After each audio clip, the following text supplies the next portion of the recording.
I'd like to call to order this workshop of September 21st, 2020. First on the agenda, we have a continuation of our housing growth conversation.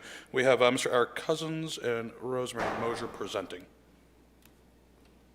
Thank you, Mr. Mayor and City Council. Appreciate the chance to continue this discussion. I think we do have a lot of opportunity for increasing the number of residents in Auburn, the number of households, and we wanted to start out by going through this really wraps into the larger discussion about the comprehensive plan. We wanted to start out by going through the dashboard and hub for the comp plan, and then drill down into the housing component, just so you can see the framework that we're trying to structure this whole discussion in. Okay. Rosemary has access to that. All right, thank you. Thank you, Mr. Mayor and Council. So the first thing I want to show you is we promised the comp plan hub. This is the hub that we're going to be using for the comprehensive plan. And I just want to walk through it just a little bit, show you what we're thinking about. It's still a work in progress, so there will be some things as we move along. So the first thing is we're going to be able to add a calendar to it, so anything specifically related to the comp plan we can add. People will be able to sign up and follow the initiative, so we'll be able to send out emails letting them know what's going on. And we have a call to action, it's called, or we can call it whatever we want, but if there are virtual workshops that we want to do where there's public comment on something, we can link to it here. We've set up an elements page, Comp Plan 101, we haven't done that yet, but what are we doing? That will be a page that will tell us about that. And elements, so these are the various elements you folks saw in the last workshop, the various things that they're charging the comp plan committee with taking a look at, and those would eventually be all separate pages. There's a document section. We've added a few things on there. We'll add a few more. Just getting started to give you an idea of what it is, but we can link directly to the strategic plan directly, so it's one-stop shopping for everything related to the comp plan. I'll get to the dashboards in a second, and then we can link to the various city pages where you can get information. And then when you get into the dashboards and data, that right now we have these general dashboards. This is the one that you saw last week, the future land use dashboard. I'm not going to necessarily open that one. And then we get into the housing types. So there we go. So this is the dashboard created for housing statistics. We took all of the housing based on our assessing data, and we categorized it based on whether it's single family, 2-family, 3-family, 4-family, et cetera, up to 8-family. After it gets to 8-family, we go to 9 or more, which is this category right here, and then condos and mixed use. We did not include mobile homes. There's a bit of a reason for that, but in terms of the way they're classified. So you can use this dashboard to look at 2015 units versus 2020, and the changes in units and the various units.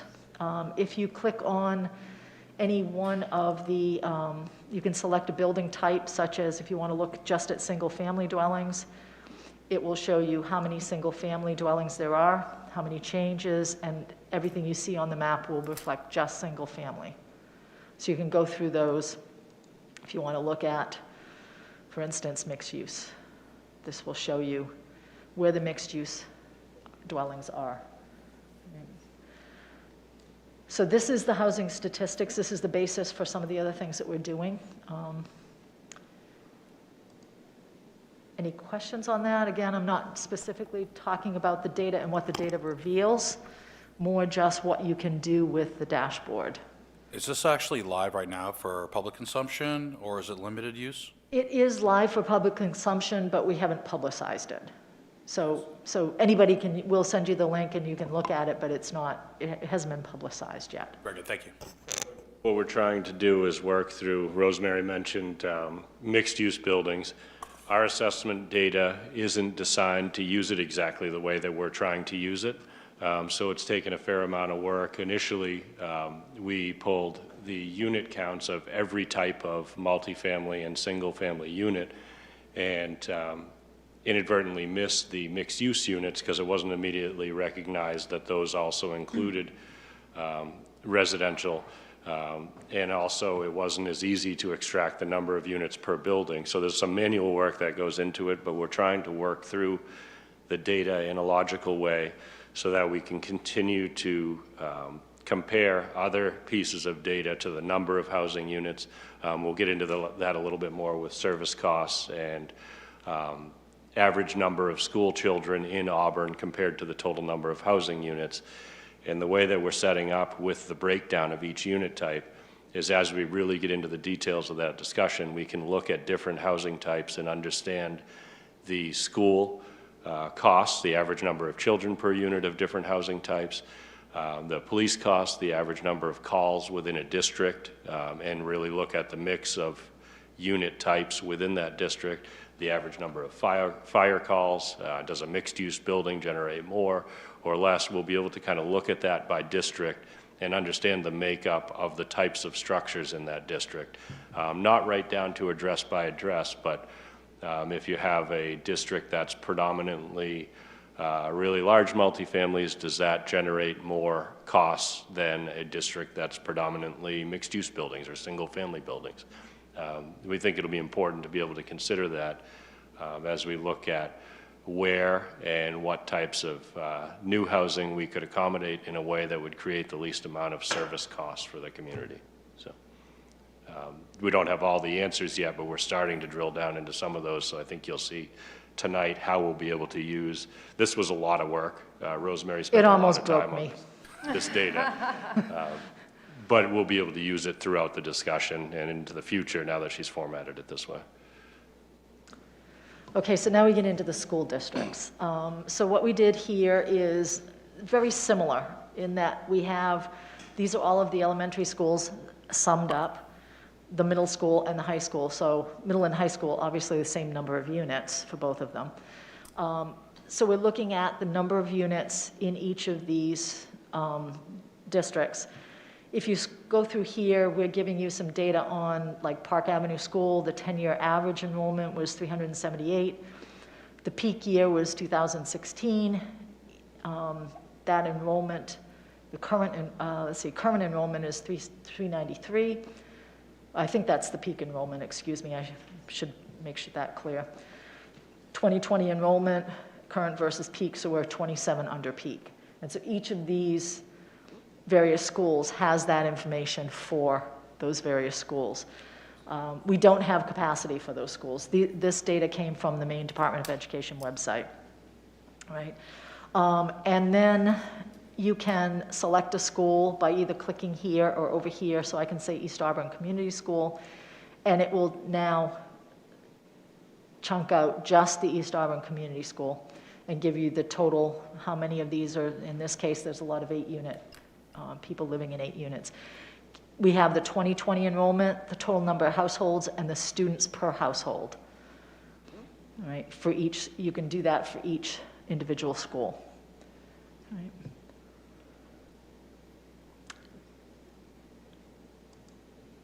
And I didn't show this piece, but this is the element, so this is the school enrollment.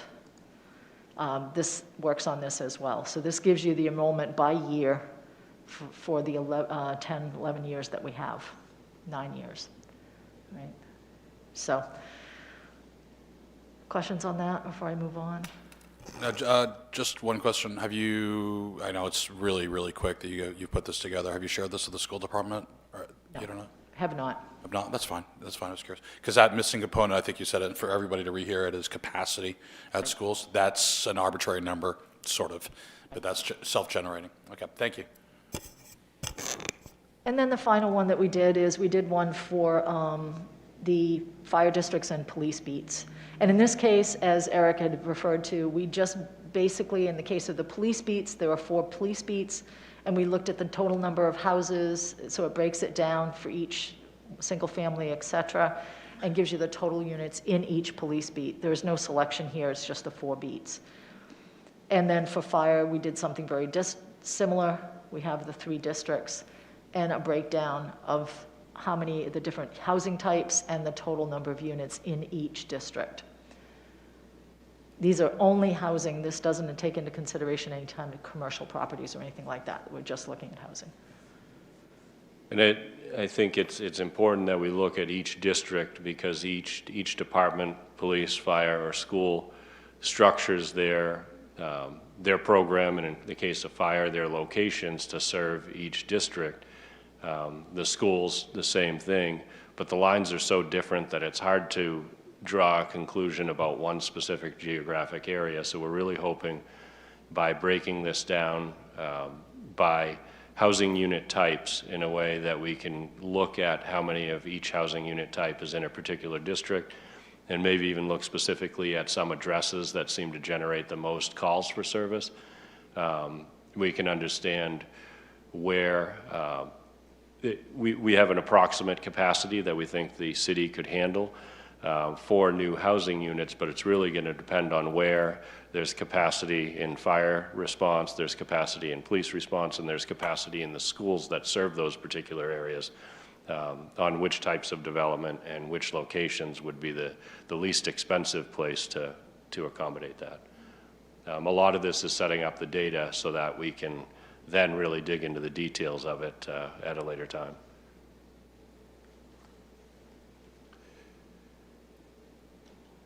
Are there any questions about this so far?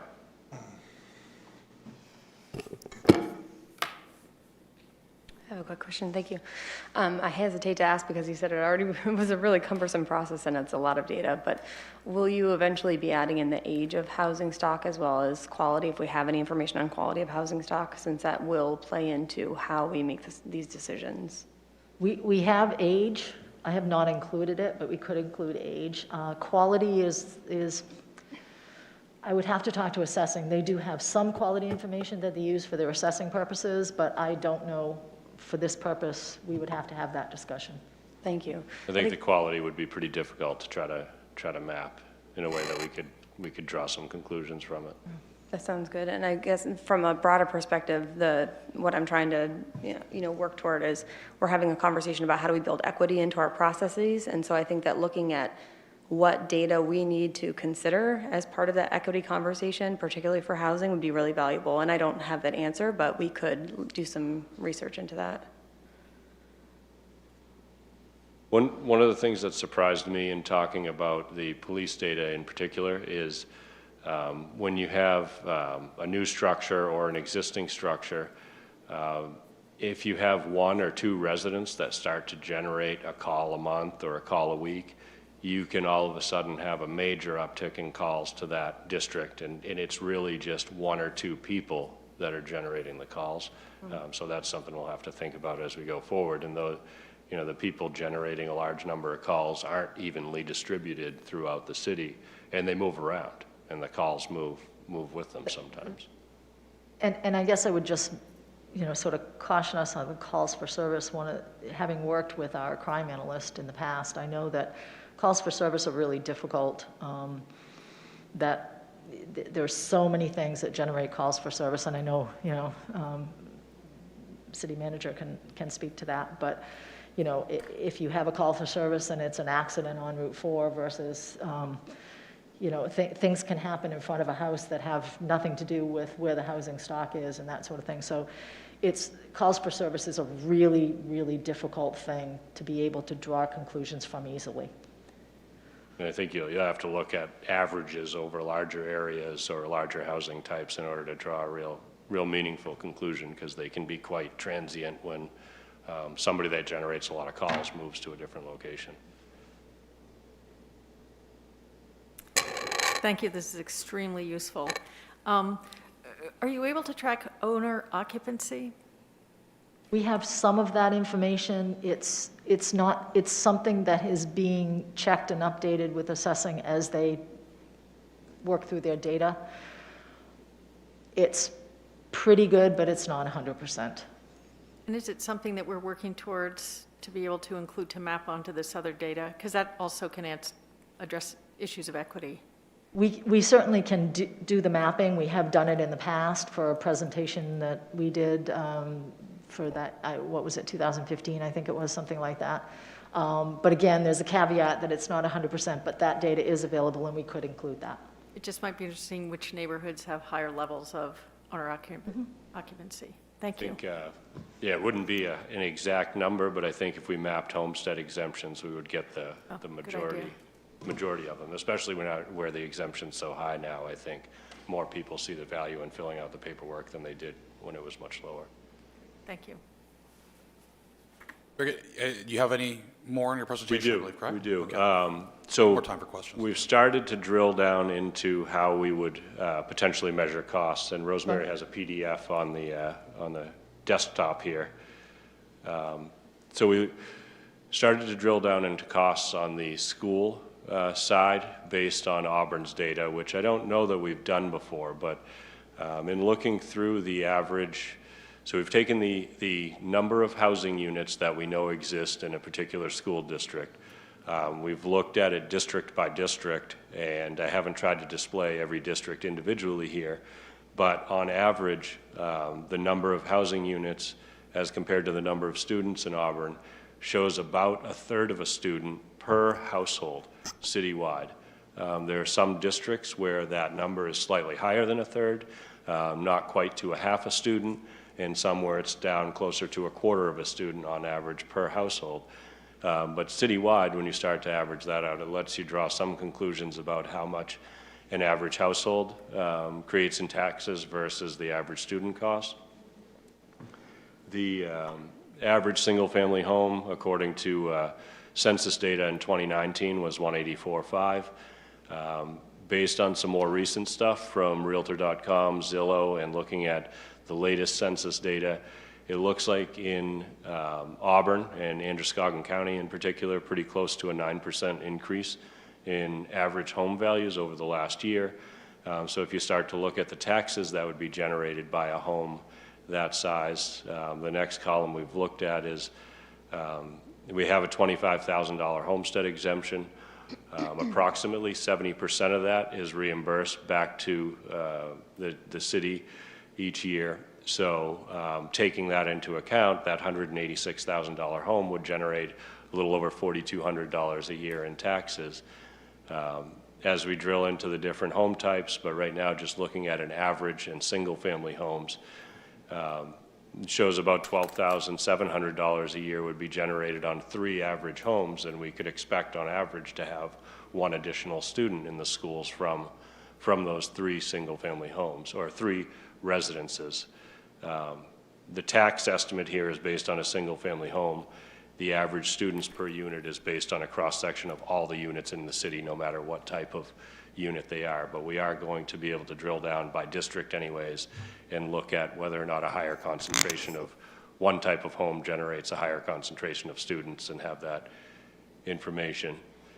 So then if you compare those 3 homes generating $12,000 a year in taxes purely to school costs, this isn't yet taking into account anything else, $11,848 a year for an average school cost. And from what I can draw from the state's website, that's all essential programs and services. So I think that includes busing, overhead, school maintenance costs, their total expense divided by the number of students in a year.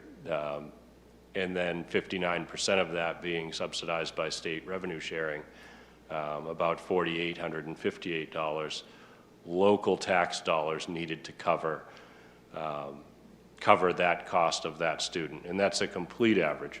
24%. A complete average, a student with very special needs may cost 5 times that, and somebody being added to a classroom that has excess capacity that's not being used might not add hardly any cost. But on average, district-wide, that's what the numbers look like. Just to look at it a little bit differently, I just want to paraphrase this and kind of get it back to you for a second, Eric, to make sure we're all understanding it, maybe in a different way. So basically, when you're looking at 1/3 or 30% of all households have 1 school-age child, you could also look at the fact that our local share per child is around $48.58. So, 30% of that would go towards each individual home. So in other words, backtrack, basically 40 to 45% of what we pay in local taxes go towards education right now. I think it was 38 or 40%, right in that ballpark. 38, 40%. So I think it's safe to assuming that, businesses are obviously separate as a tax contributor, that having kids in our community is not a negative. I think that's the assumption I'm trying to get at in a roundabout way. Because that's something that's, and the argument it constantly comes up over and over, trees don't have children, children cost us more money and so forth. But, I mean, is this pretty clear that we're still netting up for every household we have? In other words, it's not going to cost us, every time we have a house being built, it's not going to be a negative towards the other taxpayers in the community. Doesn't it depend on where the house is located? Yeah, just talking about global or macro level for the city. And to your point, Eric, I think you're saying just when comparing for schools, not other variables.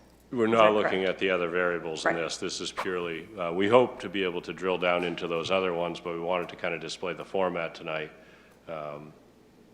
And that's an average single-family unit. If you had a 4-unit that was worth $240,000, then you're generating $60,000 worth of taxable value per unit instead of $184,000 worth of taxable value per unit. But those, we'll be able to drill down into those different types and at least give examples that can kind of represent an average for different housing types and compare those to the costs. So if we could, some questions on this, and I just want to look at it from a global and macro level. I mean, we could spend hours and hours drilling down, I think, on the different variables that are there. But from a global level, what is our current capacity for an increase in population focused on the current mix that Auburn has and just expanding? The same percentage of single-family versus multis and so forth. So I think we need to look closely at where and drill down more into what types of housing may generate different levels of cost. But no, I'm just talking like if everything in Auburn, the percentages stayed the same, okay? And could we increase at what ratio? Yeah. The same ratio, but what could we increase? Is it 1,000 more evenly spread out units across all the major categories? We've been talking with police and fire specifically about the capacity to absorb calls.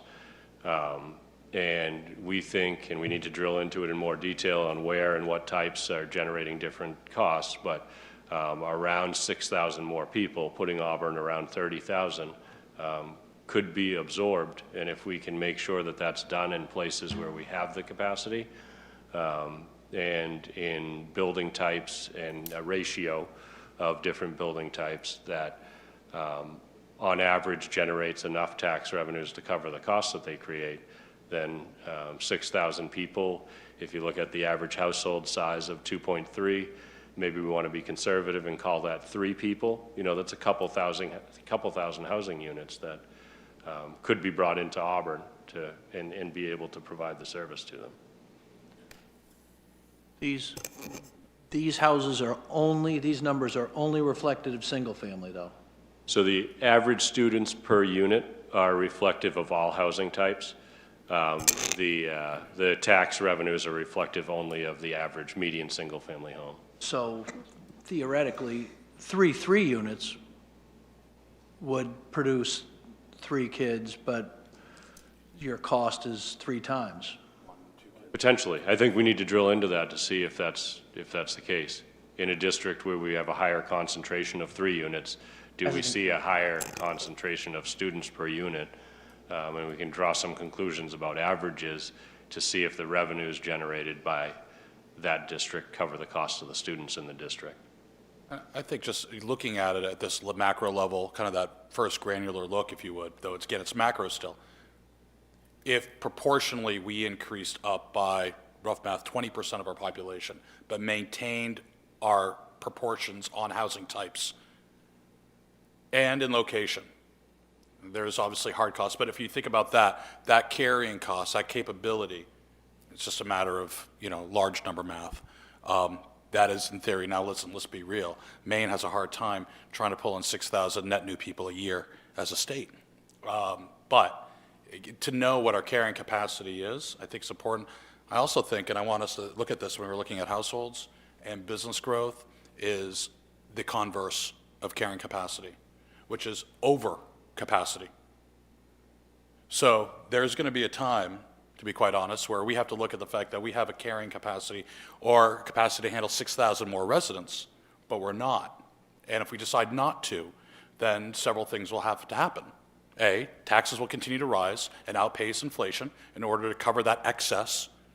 Or B, we have to cut our capacity in order to right-size what we have as a municipality for what we truly have as a population.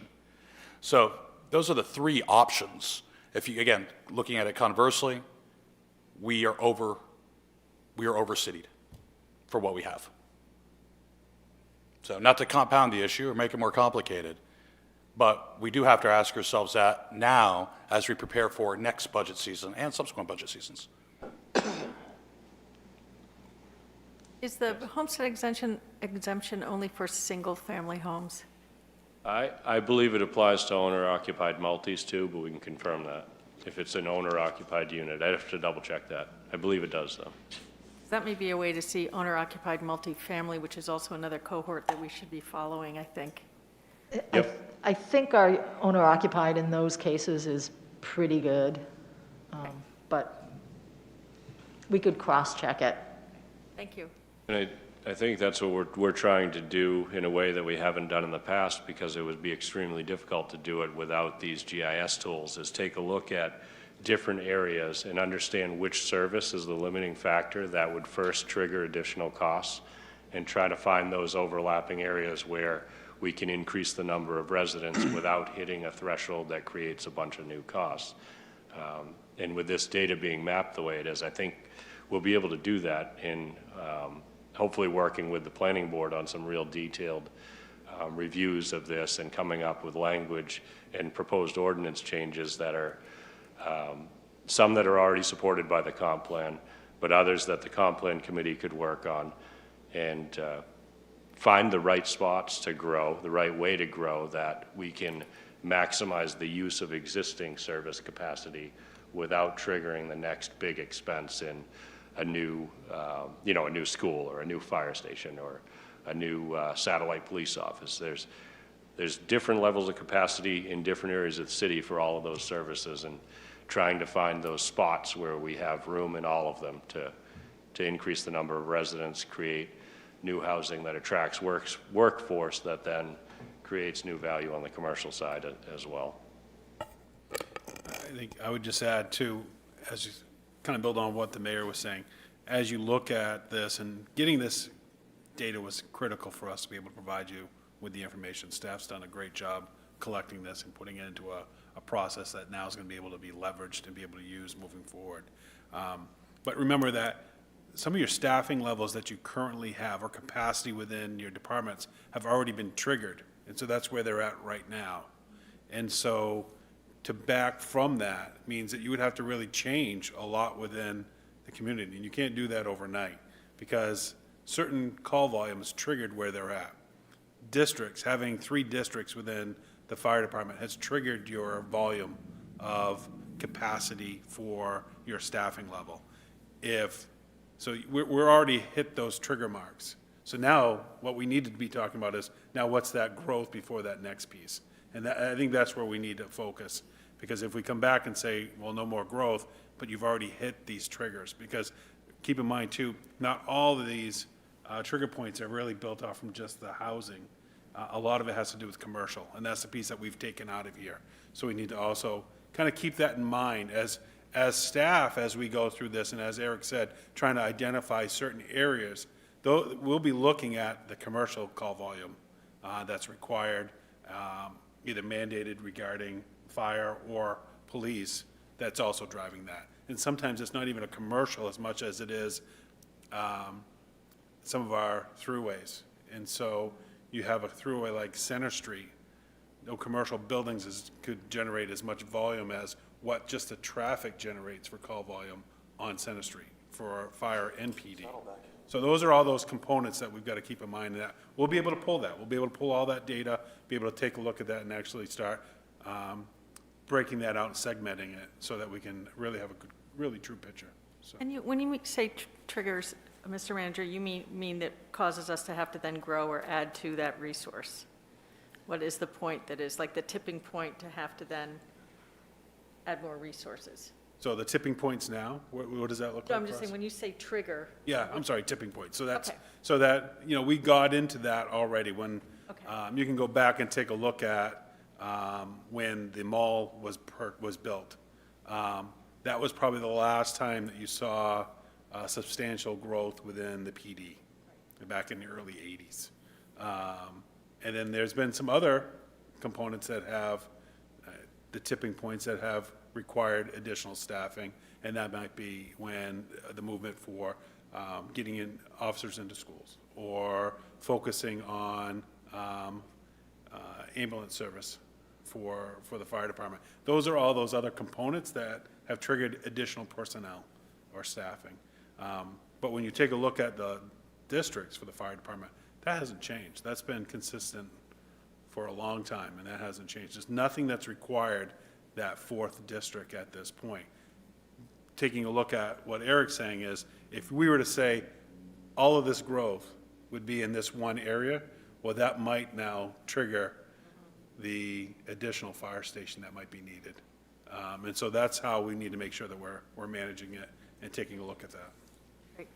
Can we have a process for getting feedback along the way? I'm sure that that will be folded in, but so that we don't go through the whole process of saying this is our vision, and then at the end, it turns out we need to have another fire station in another school. So how can we keep the conversation flowing between the council and staff so that we can be kind of creating this vision together? For the comp plan, I think through the comp plan, we'll be able to do that, where we'll have staff right there kind of working through that. But really, it's going to come through action steps from the council. You have that authority to be able to say, we want to take this action step and move in this direction. We will then be able to do a lot of the work behind the scene to be able to say, okay, now what's that impact? What does that look like? Or depending on the action step that you give us, it might be, staff go and create what it will take to add 100 new homes, 200 new homes. And where does it make sense for those to be? And we can go and work on that and come back and say, okay, this is what we need to do to make this happen. You're not going to have any impacts if that takes place in these areas. and I have some action steps, or an action step based upon this proposal that I'd like to ask the council in a moment. But I'd like to share some more information with you too that wasn't covered in the presentation. And this is information received from a private valuation company in Freeport. The company's called EVA. They did a 5-year analysis of single-family market in Auburn. And I thought there were some bits of information there that are important. First of all, compounding growth for a single-family home over the last 5 years in Auburn is 6.8% annually, compounding. Put it in real words, since 2016, the median sales price in Auburn was $140,480 for a home. This year, year-to-date 2020, it's $190,000. Days on market in 2016 was 46, and the actual sales price to asking price or list price ratio was 95.3% in 2016. Today, it's over 100%. So not only are they getting asking price, but they're getting above and beyond asking. Days on market, 16 versus 46. So 16 days on market now. Pretty significant. There's one other thing too, and this is important for all of us to remember. It's our assessment to sale price ratio. So what the city has for assessed valuations is one book. That's what we all pay our property taxes on. The other one is what the fair market value is. Right now, the assessed sale price ratio for Auburn is 77.2%. So that's as of September 1st, 2020. So 77.20%. So you look at the opposite of that, and the sales price data is showing around 23% more than what the city has it assessed at. I think those are just some key numbers to keep in the back of our mind. And if we look at, and Councilor Zania, and correct me if I'm wrong, but you mentioned one of the biggest roadblocks to solving generational poverty was home ownership. I believe that was a key indicator that is looked for. I don't believe our average incomes are rising to the rate of what our average home prices are rising to. A little bit harder to come up with some of that data, but we have Holly coming up next. It's a good resource to ask too. But when we look at this, are we actually making home ownership unachievable or unreachable for working Auburn residents, loosely defined? And how is that, because of the market forces that are in play right now, are we making this situation inequitable? These are some things for us to think about. And we know from previous discussions here on this city council, previous city councils, our comprehensive plan back in 2010, which stated that, you know, we should not have more than 7% of your average income be paid towards property taxes. Okay, that needs to happen right now to look at that, but I have a feeling, based upon the cursory math that I've done, actually higher. What I'd like to ask is for kind of a middling action step from the council. If there's any consensus on the council directing staff right now to look at form-based code within our downtown, to maximize potential infill, to maximize home ownership opportunities, owner-occupied opportunities, in conjunction with what's going on with our $1 million set aside for our downtown redevelopment grants. Yep, it's a good time for that. And I think thirdly on this, if we're watching, and we all have to watch, and if you don't, that's okay, I do, watch what's going on to our south and north, our neighbors.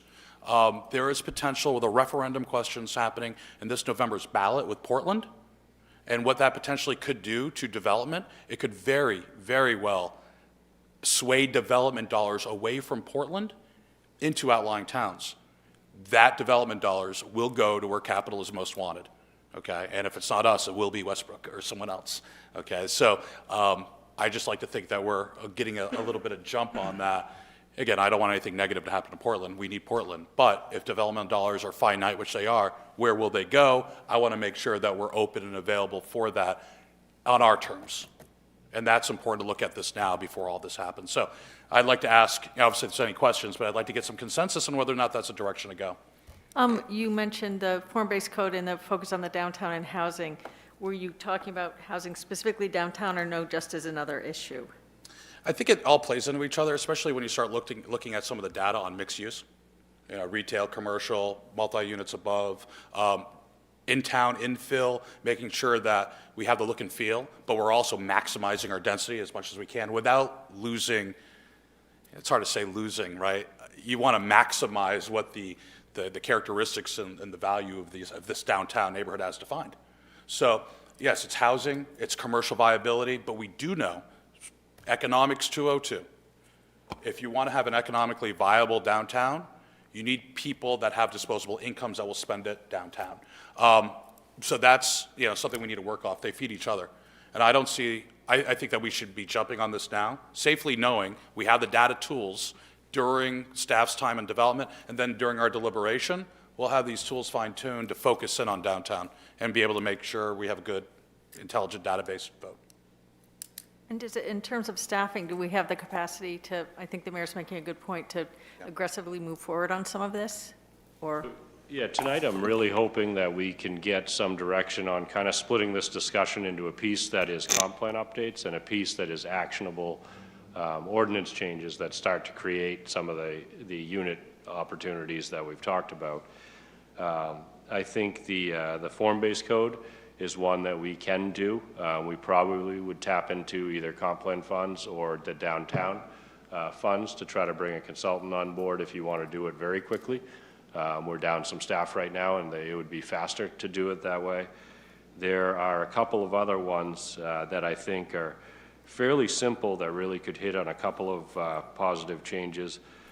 If we were to allow a second building, a second residential structure on lots that are large enough, especially downtown, kind of cottage units, or one in particular that's strongly recommended in the comp plan is underutilized space in existing downtown buildings. Sometimes you have a large multifamily home with a carriage house or in an underutilized attic story that could very inexpensively be created into another unit, but our zoning doesn't allow the number of units to increase by any more on that lot. The comp plan recommended that we look at that not only to create units that are accessible to all income levels, but also because it would generate more revenue for that property owner to then be able to better maintain the building. You know, maintaining a bunch of extra unutilized space that doesn't generate revenues is just adding cost to the maintenance of the building. So I do think that if we're open to using some comp plan funds or other downtown funds, we could get somebody on board to expand the form-based code pretty quickly. And also those two, cottage units and underutilized space being allowed to increase the density, we could do that fairly quickly, I think, working with the planning board. Could you define quick? I think that we could start a discussion in October on the underutilized space in the larger buildings and maybe get back to you in November with a recommendation from the planning board. Having a public hearing in November after a discussion in October. And then as far as cottage units, that might take an extra meeting. The form-based code, quick is probably going to be spring if we can get somebody on board. This spring.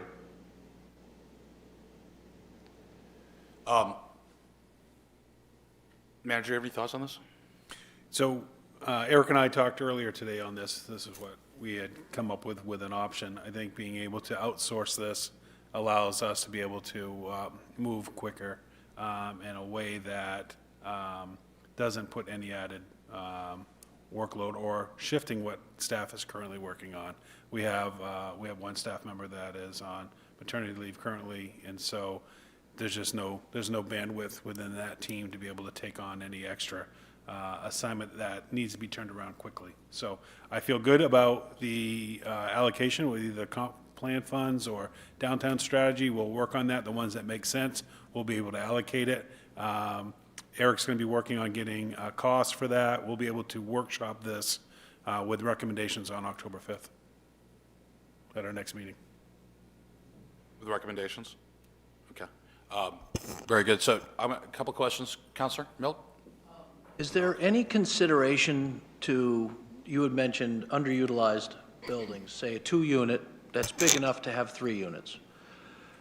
There's going to be hesitation from an owner's perspective to renovate a 3rd unit because there's then a reassessment of the building. So the amount of money that you put in to renovate the 3rd unit, the increase in taxes plus the money that you have to borrow makes it not worth doing often. So as we're talking about pushing owner-occupied, are we talking about strategically, we mentioned the tax implication to owner-occupied for renovating, buildings that need to be renovated, adding units, tax holidays, tax deferments, things like that, to spur owner-occupieds into areas where we have low. We also mentioned that we've got, in areas downtown, we've got low income.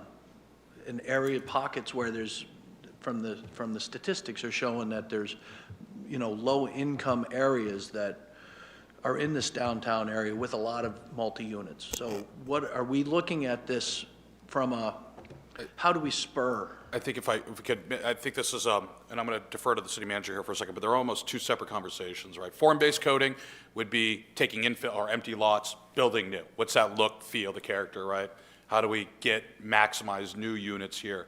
It could also mean tearing down old units because there's more value in a newer unit.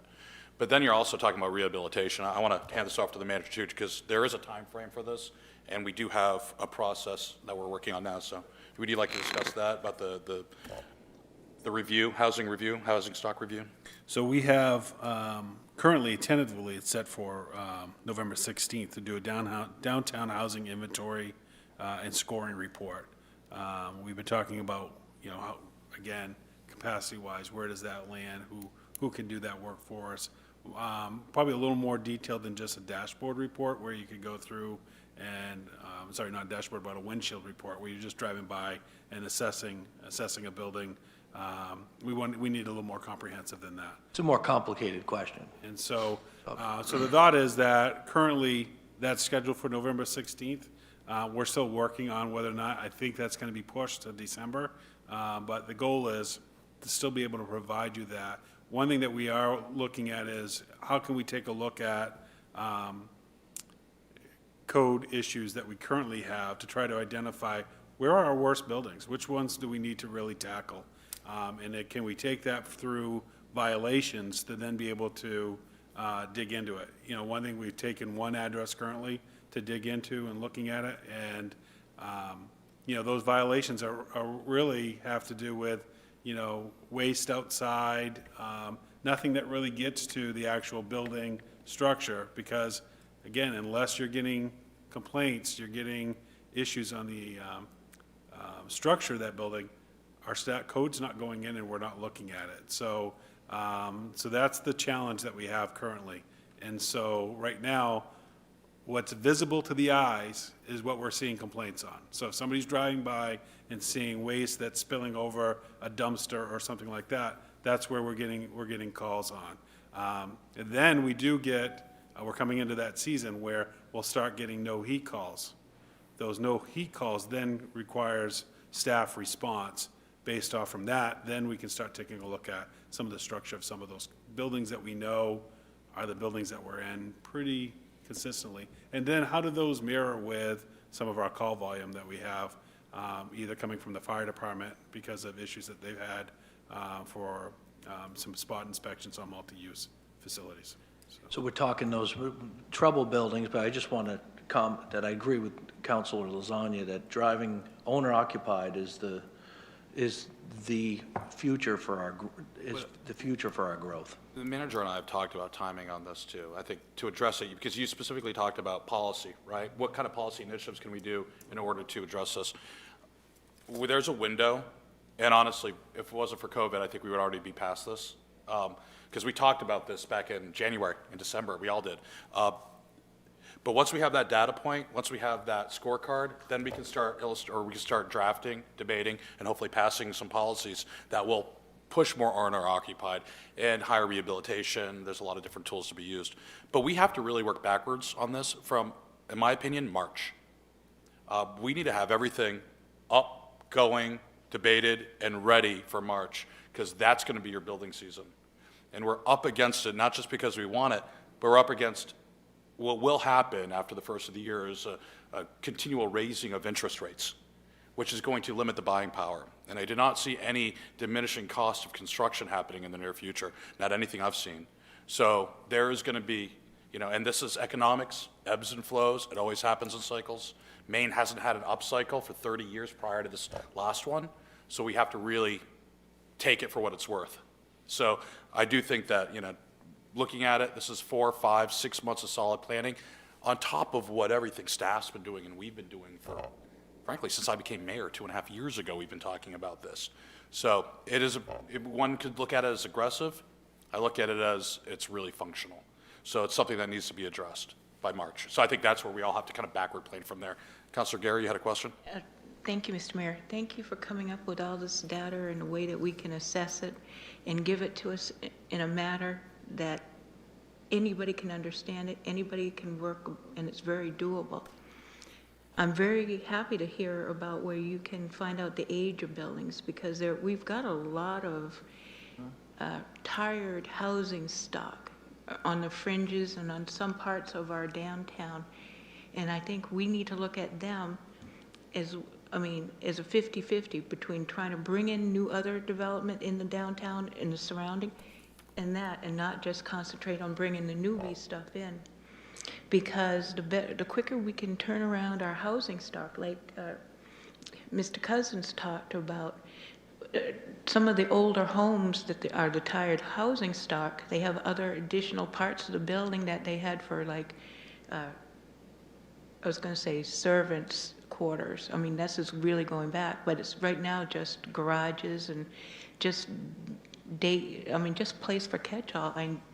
My brother used to live over on James Street and Gulf Street, and you'd be surprised at the buildings that you could turn into some really nice apartments if the landlords had the incentives to help them. And if we can raise the quality as well as increase whatever capabilities to add on to whatever they got, that too would help raise the quality of the quality of life of the tenants that live in these homes or apartments, as well as take care of the blight issues, and the more people will take pride in their neighborhoods and where they live. That way it's all blended, and Auburn is one of the best cities. It's the only city I want to live in. And I know we're capable of more, and all our residents deserve more. And I know this council they don't want to shirk our duties, that we'll do what it takes. And I'm sure once we figure out what's going to happen with this COVID stuff and what we need to do our city budget prudently, I'm sure the good city manager will help us find creative ways that we can fund what we need to do to bring us forward, both with the redevelopment as well as the renovations of what we have. Just to follow up on that, I mean, if we look at the revenue, the tax revenue that we're getting on a per unit basis, and you subtract the school allocation for the ratio of children per household, it's a net gain in taxes. And if we believe, which we do, and understand that we do have a capacity for something more, up to best case scenario 6,000 more people, I think we really draw that line up to best case 6,000. Okay. And if we aren't increasing our costs because of that delta in carrying capacity, because we've already triggered it, that increase in tax base on residential growth, not to mention additional commercial growth, will lower the mill rate as long as we keep spending in check. And I'm pretty sure this council has proven that it will. So those are some long-term positives. And when we can lower that mill rate, we make home ownership much more affordable. Because sometimes people just look at what the purchase price of our home is, but it's truly everything, including escrows. And that can make a big difference. Any more questions or comments on this before I kind of ask for an informal consensus on moving forward? No? So, council, just asking, is it worth staff time right now to move forward on the following? Form-based coding for our downtown area, secondary housing lots to potentially be built, or secondary units on home lots, up to and including back lots, and the third one was, Eric? Underutilized space in Underutilized, downtown thank you. buildings. And looking at underutilized space and repurpose. Can I ask a clarifying question about the backlots? Are we speaking also just to the downtown area and doing the research on backlots? I think if we looked at, thank you for that, for clarifying, we're looking at citywide, not necessarily backlot, that's a different topic, but a secondary unit owned and occupied on the lot, i.e. In-law apartment or something to that effect, not a separate or breaking out of the parcel, throughout the city. That will help keep ratios in check. So, or at least the same as they currently are, because we have some knowledge of that, of costs associated. So not a backlot. Backlot would mean a separate partial, getting rid of the road frontage requirements and putting something up back, but this is a secondary unit on that same parcel. I feel more comfortable keeping to the downtown because we did talk about our intention being starting our growth from the downtown moving outward. Again, duly noted. Folks, this is what I said, just looking for consensuses. Because if you look at it downtown, it would be pointless to even do, because downtown is zoned at a higher density per unit. So this is for other zones within the city. And I'd like to leave it on staff to come up with something. It could very well be during their analysis that it's not recommended for one zone or another, but downtown would be a moot point. And just also to support that we use funds to be able to hire a consultant or somebody to be able to support this work. Correct, and that we're good to go with looking at costing to escalate it. We're kind of short. Everybody good, kind of? And this isn't a final decision on anything, but it moves the ball forward again. We have to backward plans for March. So, okay, very good then. I think we're clear on that. Look forward to it. Thank you. No, thank you. And Rosemary, listen, when Holy Donut comes, I'm first in line, and it's all for you. Data gets donuts. So thank you very much. Great job on that, seriously. For your work. Yeah, thank you. Data gets done. It's good dashboarding. Okay, next. We have the adoption of the general assistance new maximum with Holly Olivier presenting. Thank you for waiting. I know we went long, but we had to do that one to standard. Thank you, Mr. Mayor, and good evening, everyone. So I'm here today seeking the approval of the new general assistance maximums. This year, we're seeking increases in 3 categories. They consist of the overall maximums, food maximums, and the rental maximums. This is a yearly ordinance change that takes effect annually October 1st and ends September 30th of the following year. The budgetary impacts this time around are quite minimal. If you would refer to Appendix A, which is the overall maximums, this is the maximum amount my department can help with all basic necessities combined. For that increase, it's an average of $26 per household per month. For Appendix B, which is the increase in the food amounts, That's another small increase, increased slightly from last year, approximately $10 per person per household. And for Appendix C, the rental maximums, those have increased approximately $24 per month per household.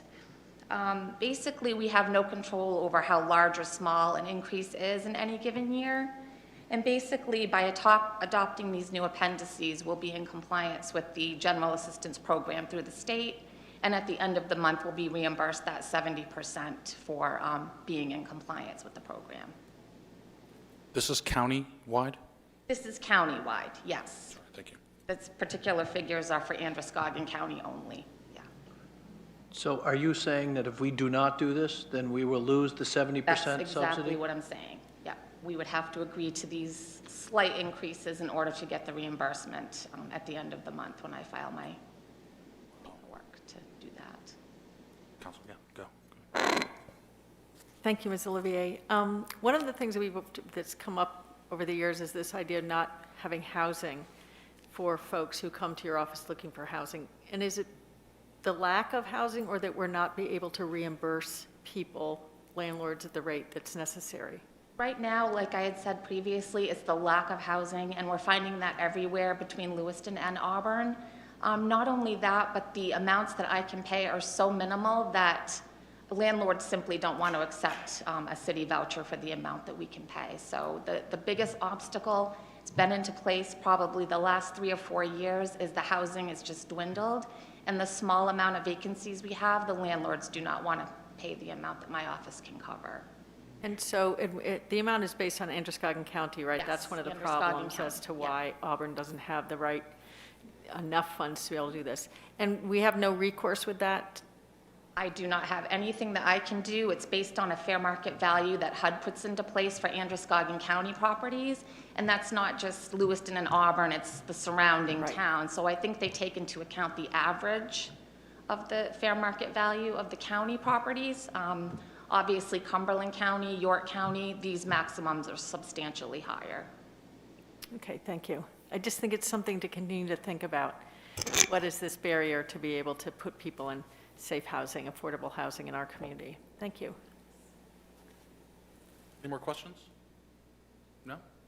Thank you. When was the last time we revised this? It seems like we did this. It's every October 1st. I know it feels like it's more frequent than that, but it's October 1st of each calendar. So every October 1st? Yep. Very good. And this will be coming forth in an order next meeting? Yes. Great. Awesome. Thank you very much. Okay, thank you. By the way, everything going well in your department? We haven't, Well, mostly over the phones, but for now, it's working out great, so awesome. thankfully. Thank you very much. Thank You and you. your staff, thank you. Mr. Mayor, may I ask her a question? Oh, Holly, I'm sorry. Yes. I didn't see that. I'm sorry, Belinda. No, I just thought of a quick one. When you talk about food assistance and the people that call or come to your office and you make appointments with, have you referred many or any of them to the city's grab and go? Yes, absolutely, absolutely. And the folks that utilize the grab-and-go groceries, if they still find a need, then I can actually mail them like a Hannaford voucher to supplement that as well. Have you also referred to them to the city's sort of version of farm share, where if they fill out an application and meet the The farmer's income? box? Yeah, Yes. we have had several calls for that, and what I do is I complete the applications on their behalf, and I submit those directly to Darcy at the rec department, and the folks come on down and can get $50 with the market bucks. It's worked out great. Which is a great deal because our Auburn's Farmers Market has a lot of different things you can buy. I mean, not just vegetables and stuff, but staples and things that you can keep for months at home to enhance whatever you're cooking. It's been a great program for sure. Okay. And you're always supposed to plug it. That's Wednesday down at Festival Plaza. Every Wednesday, Wednesday. Thank you very much. Okay, next on the agenda is the appointment committee process with Councilors McLeod and Boss presenting. Apparently that's me. So I was hoping to get this workshop out to discuss our current appointing committee process and find if there's a better way that we can do it to streamline and take away staff time and make it more efficient for us moving forward. So that is the biggest part in the nutshell. After we did our balloting before for the last two plans, the idea that I had come up with was we put everybody on the table all at once. So if we had 2 vacancies and 5 people applying, everybody would then be considered by the whole council up front. We could do secret ballots to kind of garner a quick consensus, and those would be the nominees going forward, because in theory, they would have enough votes to pass at that point. And then if something was super contentious, we could go into executive session, but I wouldn't see that we would need to do that for every single appointment. So it's to disband the appointment committee is basically the bottom line, but have the appointments come directly here without being vetted first through the appointment committee. Is that correct? Right, unless there is some reason why we have the appointments committee and they need to be pre-vetted before they come to us, because the final vote still comes to the council. Could we see a reason that we'd need an appointments committee? I mean, I think your proposal is, I agree with it, but I'm just curious, would there ever be a reason that unintended consequence of not having an appointment committee? That, I don't know, I would defer to somebody who's been here longer. But that's the intention of bringing this to a workshop, is Right. to have the conversation together to make that determination. You know, what are we gaining or what are we losing by removing the appointment committee and pulling the process back to the council? Do committee members have comments? Yeah, I have a comment for you. I have actually a couple comments. Back when we used to do it with a total council, you couldn't fill one board. People would not come here. People would not put their names in. So we decided way back, and I think it started under Labonte, might have even started 1 year before that we would have this committee, whoever it may be, 3 councilors. And that started to bring people in, and the idea of people being able to come in to sit down and talk to just 3 councilors was a lot more comfortable for them than coming in front of a whole council and sitting here and wanting to say something, either sit at a table and say it or at a podium like we have now. The other thing is this, we've been doing this, I think it's, 5 years now? Around there, 5, 6 years now, we've been doing this, and us people that have been involved in this, and I've been in it for the whole time I was on, off. We've never had counselors that felt that what we do and how we service the people that come in and want to be on boards, that there's been any reason to dissolve this type of a board or anything. So, you know, I don't know where you get off thinking that it's better to do it your way, because I truly do not believe it's better for the people that come in and want to, because they come and talk with us, and Sue sits there and hears everything they say, that they're not going to ever come in front of the whole council and ever say to the people. So you can make it hard again so that we don't get people that want to get on these boards by forcing people to come in front of the total council and then to vote so that nobody knows who's voting which way. As councilors, are you afraid that somebody might not like the way you vote? I mean, this is... We've been voting in here for years, and people are not afraid to put up their hands and say that they stand up for something that they're asking to have done, or for people that they choose to pick or not pick. So again, we come to you councilors after we make our choices. You can pick them or not pick them. You can, you can do whatever you want to do. You make them feel that tall, or you can make them feel like giants. That's totally up to the way you feel about it. So clarification, that was the same process that we did last week, so that the secret ballot element would be for the nomination, but the vote would be public as we did last week, so everyone would be able to see how people voted. And then a question, and I don't mean to jump in front of you, Councilor Carrier, but my understanding is that the process currently is that applicants are not required to go to the appointments committee to present or to speak or to say anything. And I'd be really interested to hear about what percentage of applicants do show up. Because my additional understanding is that the appointment committee meets at 4 p.m., which for many working people is not an appropriate hour. So I think that having a little bit more information about who comes, how often people come, and whether or not it's a requirement would be helpful. I guess I have a question, because I can remember sitting in a workshop, and I brought this to the whole council. I remember looking at people and bringing this to the whole council. And what has changed between January or December when we did this and now? Bringing what? Sorry, clarification. Bringing this what? whole thing. When we were assigned to the appointments committee, I said, do you guys want to do this, or would you rather have it come before the whole council? Because I have no care one way or another. It was in the workshop, because I wrote it in my little book, and we were all fine with the appointment committee. So I'm a little confused as to what has changed between now and then.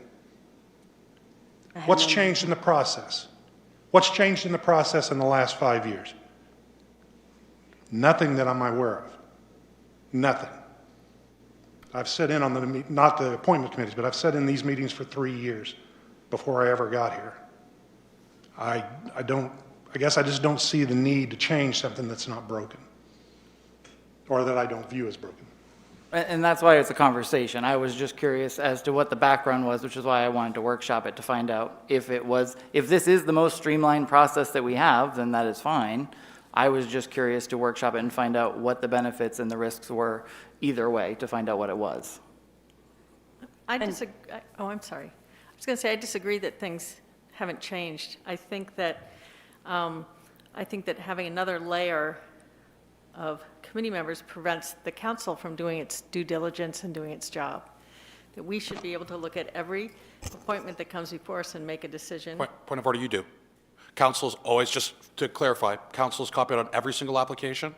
There is, through Robert's Rules of Parliamentary Procedure, mechanisms in place for you to nominate anybody you would like through that submits an application to any seat.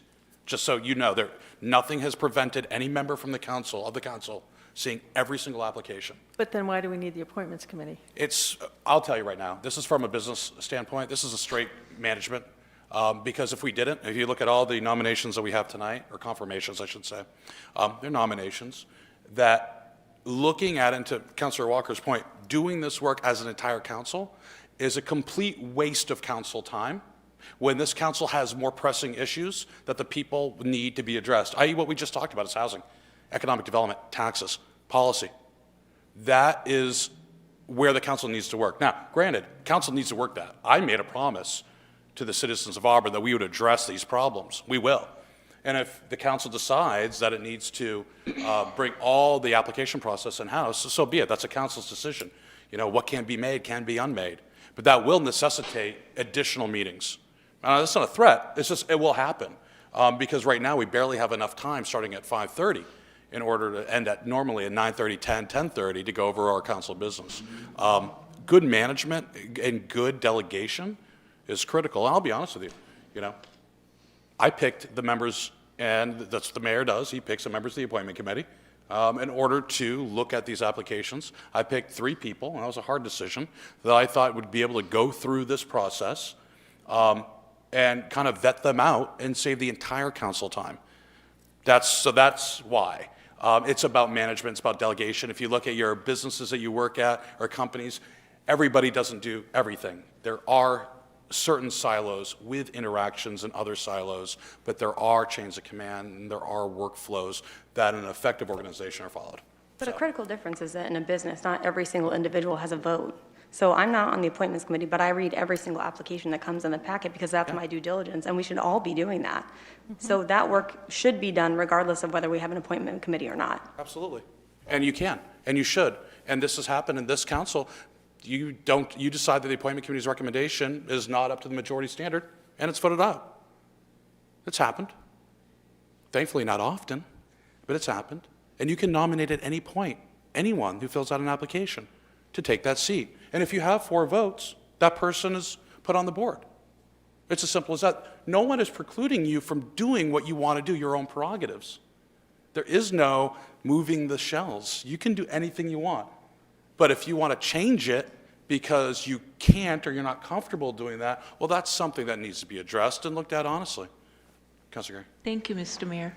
When I first came on the council in 2000, we had the appointments of different committee members.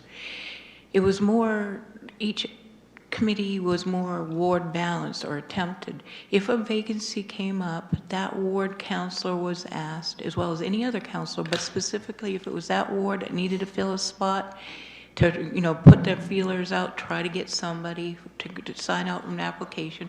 We'd take the whole pile of applications. Because of like our employee confidentiality stuff, we would go into executive session in the back room during our council meetings, and we would be in executive session for, depending on how many appointments, for hours. By having this, and also by having it in the evening and going on late, it didn't afford the public a chance to come in and speak. They could be out here waiting, but they never knew what was up. For whatever you guys think of our appointments committee today, they meet at a time more, I mean, yes, it is hard for some, but it is more applicable. More people will come at 4:30 when they can meet than they can when we're doing it late at night. Nobody's barred except for the, because of the CARES stuff from coming here. Or if they really wanted to, if they knew, the committee knew, they could Zoom in or Skype in or whatever in, and they have an opportunity to say a few words of, you know, why they want it. People, the appointments committee can get a sense of who that person is, put a name to the face, and sense out if that person will be a good fit. As has been stated, we all get the copy of all the applicants unless it's the 12th hour ones, which if there's room to consider the newbies that applied that we didn't get one, we get them afterwards. But anyone we read, if we know something about a candidate, we can email the appointments committee members and say, hey, Jane Smith would be a very good fit on the CAC committee, or Joe Smith, he doesn't have the time and he's got an ulterior motive, he shouldn't be put on there. That's something we as counselors can email them in private, so we're not throwing out people's laundry, like what we did with Mr. Leonard when he wanted an appointments committee seat. So if you want to change some of the scope of their appointments committee, then when we bring forward our committee on committees, you guys can look at what we're doing, and you can make your amendments and changes then. For this time right now, I may not have agreed for all their appointments, but that's just the luck of the draw. Like the good mayor says, if we have an objection, we should bring it out. And if we need to discuss somebody that we think is better qualified than what they recommend, then let's present the facts. So I believe that no matter what, there need to be some changes. If we maintain the appointments committee, it should be a set time every month that it meets so everybody knows, and there should be a rotating group of counselors. And I know the mayor, you and I had a little bit of a conversation about this, and there would need to be some changes so that people feel that there's equal representation in terms of chances of being put forward. Well, let me, as Councilor Gary said, and I think there's arguments both for a rotation and against a rotation, okay? Consistency is always a good thing. But you have a venue. We're going to present, in a relatively short amount of time, a complete overhaul of committees, which will be the appointment committee. There will be a discussion on it. I don't think and sense that there'll be any recommended changes for it, but there will be meeting changes because we're going to change some of the enrollment periods for committees, which will make it easier, more streamlined, we hope. So when that comes up in maybe end of October, early November, for you all to review, again, just like anything else, you can make amendments, motions to amend, and bring your verbiage there, and we'll have a vote. Well, do what parliaments do and parliamentary procedures all over the country and world. And will be brought to a workshop, right? To Yes, we discuss will. all the changes. We And will. then they can offer the input and then we vote. We'll vote, yes, that's because they're ordinances, they're going to have to go through 2 votes anyways. So did you just say, I might have misheard you, that we would not be getting rid of any committees, that this is just to streamline? No, I didn't say that. Okay, No, I no, just there wanna is, be clear. there is some reorganization. It's premature to really talk about it now, but there is some reorganization, consolidation, but really logistics and I think the hierarchical changes and making things more streamlined that will ease communication up and down. And that's important with goal setting and so forth. So, but we'll talk about that and you'll see it all mapped out. It's a lot of work. It's going to take a lot of changes and nuance. Mr. Wood over there has been neck deep in that. But yeah, the committee should be reviewing this Thursday.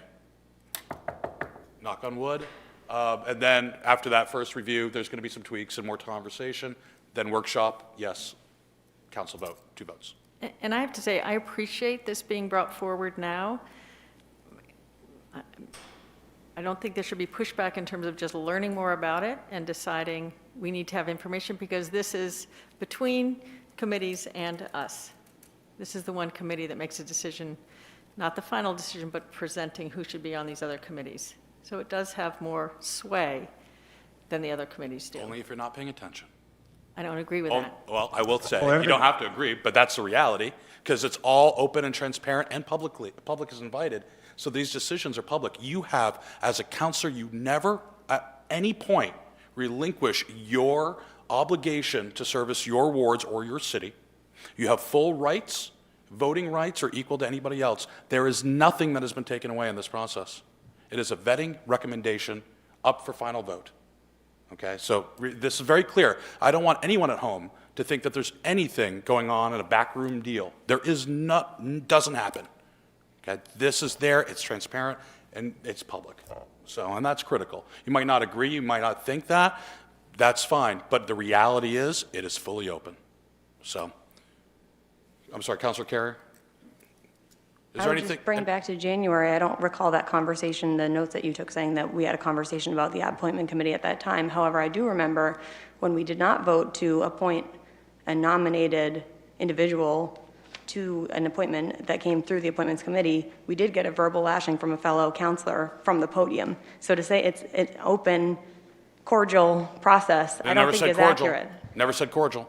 It's open. Change. Well, then you need to talk about people's personality, which is not the purview of this board. That is an individual upon individual conversation that needs to happen. But cordial is one thing. Open, honest, and transparent is another. At that point, do we have a rubric by which we assess committee applicants? Because it appears to be Depends on rather the committee. subjective. So you have some committees that do have ordinance that lays out, you should have representatives from, say, different sectors of organizations within the community. So then that would be looked at on making those appointments. You have some that have no language whatsoever. So I think what Councilor Walker was talking, or Councilor Gary might have been the one that was mentioning it, is that in the past, the appointment committee has tried to take a look at wards and balance out applicants by ward, but that's more at an appointment committee review than an ordinance that requires that. So if there's nothing further, we're going to take a short break before our regular council meeting. Again, this topic will come up during the ordinance review for all of our committees and subcommittees sometime this fall. Okay, very good. I now declare this workshop adjourned.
I'd like to call to order the City Council meeting, regular City Council meeting of September 21st. Would you please join me for the Pledge of Allegiance and continue to stay standing after the Pledge of Allegiance for a moment of silence for Supreme Court Justice Ruth Bader Ginsburg, who did sadly pass away over the weekend.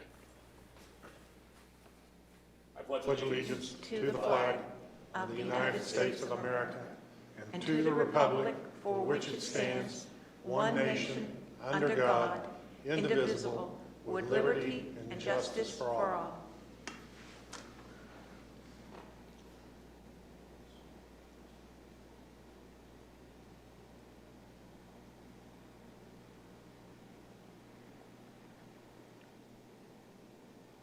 Thank you very much.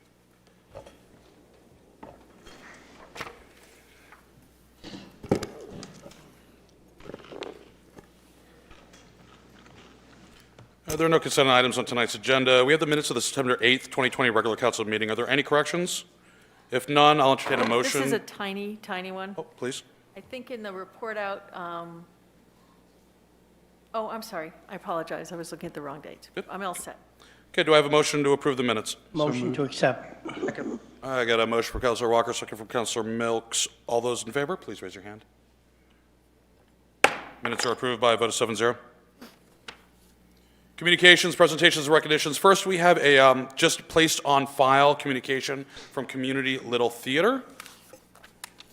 And I don't know, Mr. Manager, if you wanted to comment or if that's just going to be part of the regular minutes on that?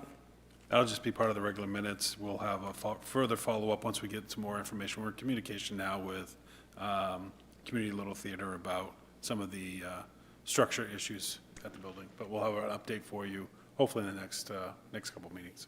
Very good, thank you. Next, COVID-19 recovery update. The City Manager and Deputy Chief Fifield will be presenting. Thank you, Mr. Mayor, Council. I think I'm going to let Matt just cover the update. We do not have Mark with us tonight. As far as recovery update, there was nothing really that we needed to bring forward since our last meeting. We will have an update on October 5th with the outreach that we will be doing with our businesses. That'll be taking place next week. But I'll go ahead and let Matt give his update. Good evening, Council, Mayor. Provide a very quick update on COVID-19 in the state of Maine. Current confirmed cases, 4,586. 520 probable cases, 5,106 total cases. Death total to date, 140 deaths. Cumulative hospitalizations, 440. Total recoveries, 4,384. Brings our active caseload to 582. That's an increase from 530 last week. Here in Androscoggin County, confirmed cases 621, 66 probable cases, 687 total cases with 10 total deaths. 595 total recoveries, bringing our active caseload to 82 in Androscoggin County. That was an increase from 59 of last week. Here in Auburn, 125 cumulative cases since the beginning.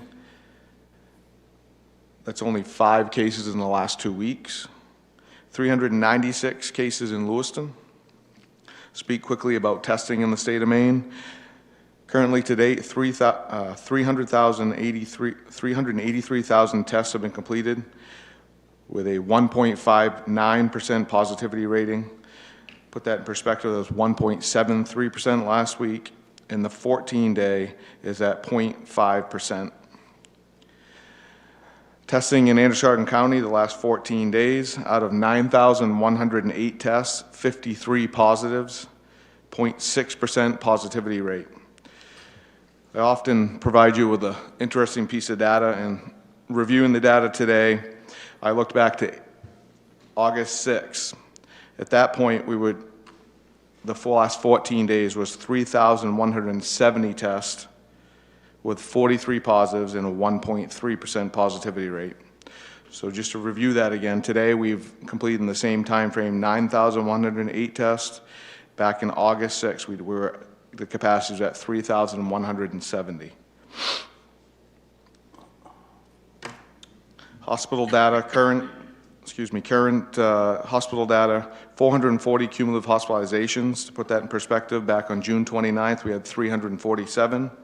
Today, out of the 440, we have 17 currently being hospitalized, 6 in critical care, and 1 on a ventilator. In our county, out of 2,712 visits to the ERs over the last 2 weeks, we've had 1.8% with an influenza-like illness and 2% with COVID potential.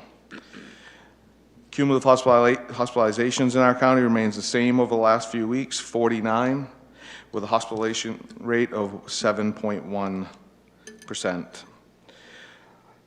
Quickly, I'll speak about, I'm sure everybody heard in the media, Buffalo Wild Wings was one of the 17 outbreaks within the state that the state's identified.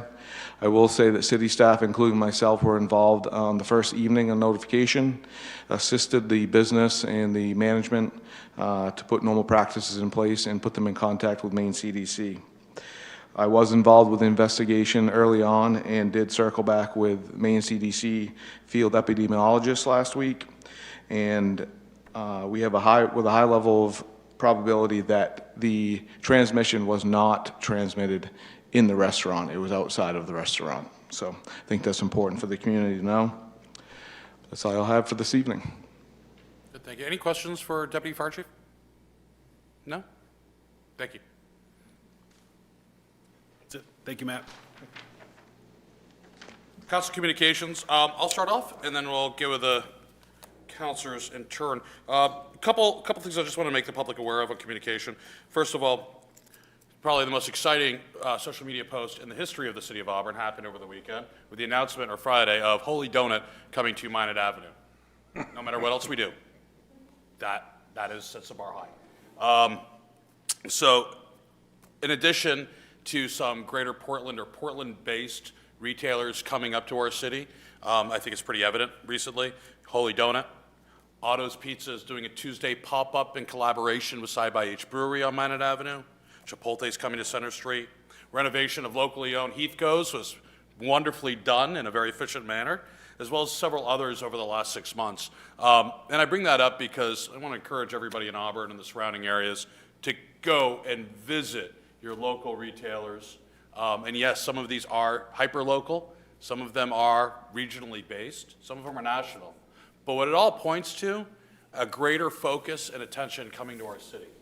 I think that's something we all should be proud of because we've set the stage and we've made the environment fertile enough for these companies to relocate and see what Auburn has to offer. So I want to bring that up. As far as communications goes, I do also want to mention it is fall, it is harvest time, and one of our largest ag tourism operations, Wallingford's, is open. I've seen the increased car traffic in front of my house en route there, and for every indication I heard is they are running wonderfully with great precautions and doing above and beyond in order to guarantee safety, as well as to make sure the experience is enjoyable with a paramount primary of being safe. So I just wanted to throw that out there and thank another local business for going really into unplowed territory. You like that? Unplowed ag. Unplowed territory and really making a good thing happen. So thank you. I got one laugh on that one. I thought that was pretty good. So we'll start with at-large. To the at-large counselor who just laughed at my joke, Counselor Boss. How can I follow that up? I've got nothing. I know. I'm sorry. Thanks for laughing. You've got nothing. Literally nothing? Okay, Literally well, nothing. fair enough. Thank you. Go, Ward 1.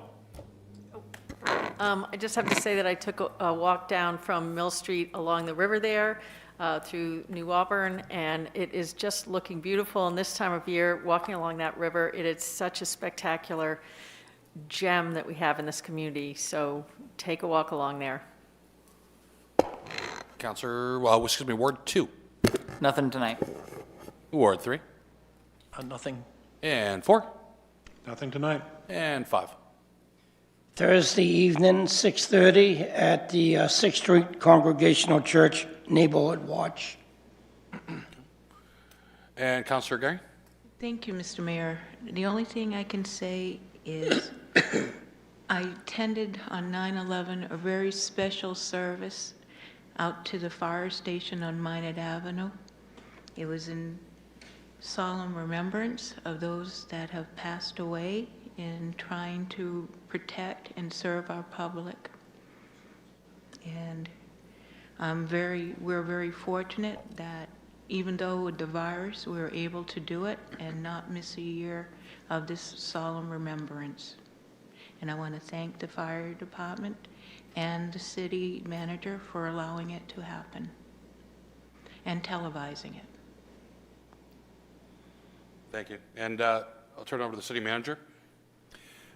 The only update that I would have or report out is that the ribbon cutting for the St. Louis Bells Tower, it will be occurring.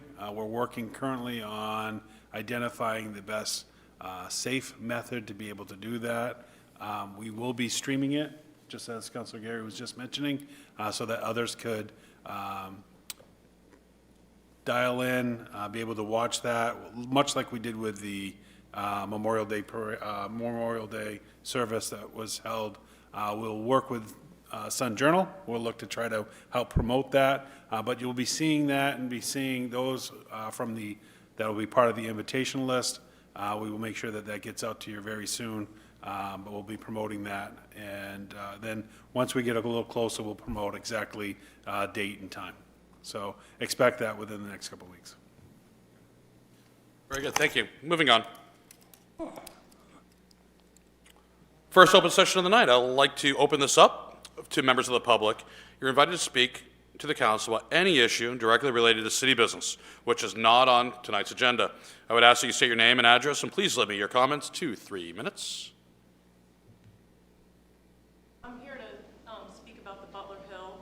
We'll have a chance when we bring that up. Yep, that's great, no problem, thank you. Okay, no one else in the ante room or the community room? Okay. Bring this open session to a close. We do not have, excuse me, now on to unfinished business. Next up is Order 102-0908-20250, which is approving the discontinuance of Butler Hill Road. Just to remind everyone that this is that a public hearing and vote was held on September 8th, 2020. And that was the first reading failed. Tonight is going to be the second and final reading. I'll entertain a motion. Moved. Second. Motion for Councilor Boss, and a second for Councilor Lasagna. That's okay, I know my name. You just got to keep feeding it to me, okay? I'll open it up. Get it? I'll open this up to the public for comment. Any members of the public that would like to speak on this issue? That's two tonight. I'm David Haynes. I've lived at 384 Butler Hill Road for 50 years.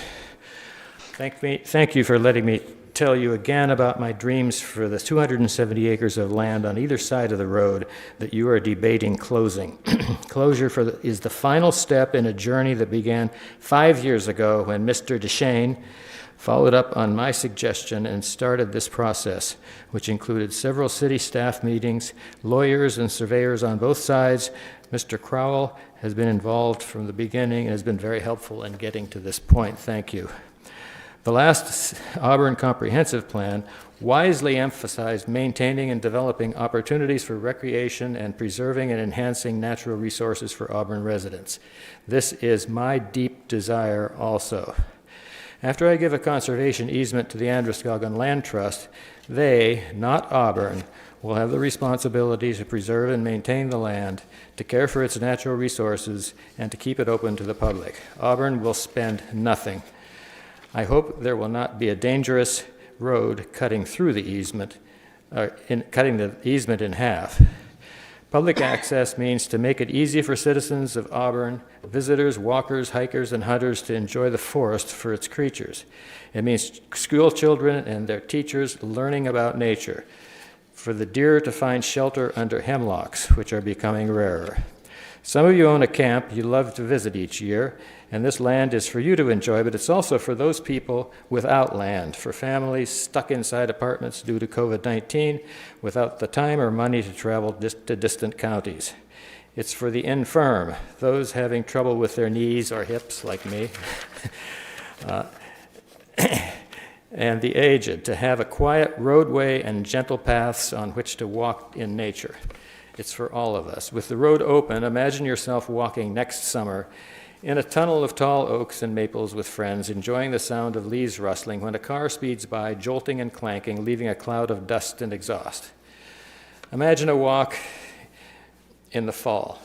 You're enjoying the red maple leaves by the roadside when you see a soggy, torn mattress. Every few steps you see a can, a rubber tire, a TV set, or a black trash bag burst open. Imagine you were a child learning about the endangered brook trout in the stream that crosses the road, in water that empties into the Androscoggin. And then you find an oozing oil can to bring to your teacher. Why else do I care? Safety. First, for my Minot neighbors, cars speed past their mailboxes and their cars as they try to leave their roadways past their children. Second, for motorists on Route 121, where 5 roads meet in an intersection on a blind curve by a small store. This is a common place for accidents, already 1 fatality nearby, and I fear there will be more. In August of 2018, the Minot selectmen wrote to Auburn asking that we work with them to reduce the danger at that hazardous intersection. Nothing followed. Would I still give a conservation easement to the land trust if the road was not closed? Of course I would. I've been working to improve this land for people and wildlife for half a century, and my heart is in sharing it. With an easement to the land trust, I can share it long after I am gone from this earth. Thank you very much, sir. Thank you. And please, if you could, find a socially distanced seat, because you are the signator on the petition to the council, so we'd like to keep you in the council chambers if possible. Next. Is there anybody else who would like to speak in this open session? Please, ma'am. Or I think we have one more than, I believe Mr. Wood. Hello, Mayor, council members, thank you for having this open time to speak. I'm Alice Haynes. I live at 384 Butler Hill Road. And after having talked to some of you, I realized this whole thing seems to sort of have taken people by surprise, and I just wanted to reassure people that this has actually been a process that's been going on for some years in consultation with city government staff that we've been encouraged to follow. And if you're on the fence because you're worried about that there's no guarantee that this will go into conservation easement, I'd encourage you to think about what is very, very important, which is safety, as David mentioned, and also the cost to the taxpayer. Right now, we have a stretch of road that is used by many local people for convenience. It's a pleasant road, and it saves, I clocked it, a minute or 2 going any direction to any major place, a mile or 2 or none to use other roads like Woodman Hill Road or Hatch Road or Hotel Road. I looked at Google Maps, I did all my homework, and if anything, Hatch Road might become a local increase in traffic from maybe 1 or 2 small directions of local traffic. So if we're looking at that, and then we're looking at the cost to maintain the road and how that inconvenience the rest of Auburn taxpayers, I think it's important. I think that the estimate of $1,000 of maintenance per year is extremely low, because I go out there repeatedly in my garden. I see the grader going over at least every couple of weeks during the summer. And there's calcifying, calcium chloride that you spray on the roads for dust. There's also plowing. There's the fatigue of the plowman who then has to go down the road and back when all that they're plowing for is essentially for us. If that road was closed, the plow would not have to go down very far at all, and they wouldn't have to put priority on it because there would be nobody living on the road. There's also the aspect of accidents. Minot has complained because they are often the ones who are called for accidents on Butler Hill Road. In other words, the stretch that we're talking about, the dirt road stretch. If you look at the DOT mapping, in that area in terms of danger, it's not supremely dangerous, but it is somewhat for a dirt road. There's been 17 accidents there in 10 years in a mile stretch. And on Hatch Road, which would be a sort of comparable rural road, there's been 12 accidents for 1.5 miles in 10 years. So people do speed when they're not being watched. There's no houses around in that area. So I'd ask you, please, if you're at all on the fence because you just don't feel like you can depend on us to get this easement, conservation easement, put it as an amendment on this. If you really can't even do that, hey, abstain. And if you really can't do that, table it, because I think it's really important for the people of Auburn. Thank you. Thank you very much, ma'am. Next, is there anybody else? Good evening, council members. My name is Amy Dorval. I'm the executive director for Androscoggin Land Trust, and I was asked to come and speak with the Haynes about the importance of the ecological aspects of the area. And just recently, I visited Butler Hill Road and their property, and I also visited a nearby property on Mount Appetite. And so I'm here tonight to represent Androscoggin Land Trust, and I'm here to speak in favor of closing the proposed section of Butler Hill Road and creating a conservation easement on Butler Hill Road. We believe that creating a conservation easement to allow public access for trails and recreating would support the overall well-being of the Auburn community. The Butler Hill Conservation Easement could be another successful easement for the public to access, much like Mount Appetite. Giving people the opportunity to get out and recreate in the outdoors is good for all aspects of health. This property could also be beneficial for the economy of the community. Many people like to find conservation land and make a day of it. The 270 acres that the Haynes family is willing to put in easement could be a very special destination for people looking to recreate right here in Auburn. To give you some perspective, Wolf's Neck State Park in Freeport is 200 acres, and the nearby Mount Appetite is 325 acres. If we have those two properties right in proximity to each other, that creates a 600 acres of a parcel that could potentially be reversed from development. There is the road, and if the road is closed, then that just creates one continuous tract of acreage. And so anyway, I was also describing the area of Mount Appetite is similar to Bradbury Mountain State Park, so it's just perspective. So anyway, in saying that, when people are visiting these tracts of land, they're coming from all over, and I think that if some of these easements and public lands are created for people, it reduces some burden to some of these other lands. And during COVID-19, we've seen, not just for our land trust, but other public lands, that there's competition for these lands. So I think if we create opportunity for people to recreate, there's less stress to the lands, and it just creates some nice green space for the community of Auburn. So like I said, when I came to visit the land, I saw that there was a full parking lot at Mount Appetite. So I think that there's definitely the perspective that there's potential for the Haynes property to add to that. And then another part of it is that people traveling to this area could potentially stop by Side by Each for a beer, or grab a Gatorade at the Minot Country Store, or lunch at Mac's. I'll get back to that in a second. Now imagine that... Ma'am, I'm sorry, but public comment's limited to 3 minutes. Okay, I'm sorry. Let me just try to wrap that up. And then just as there's the Haynes family put in an official investigation to the easement, and we determined that the land is a high priority.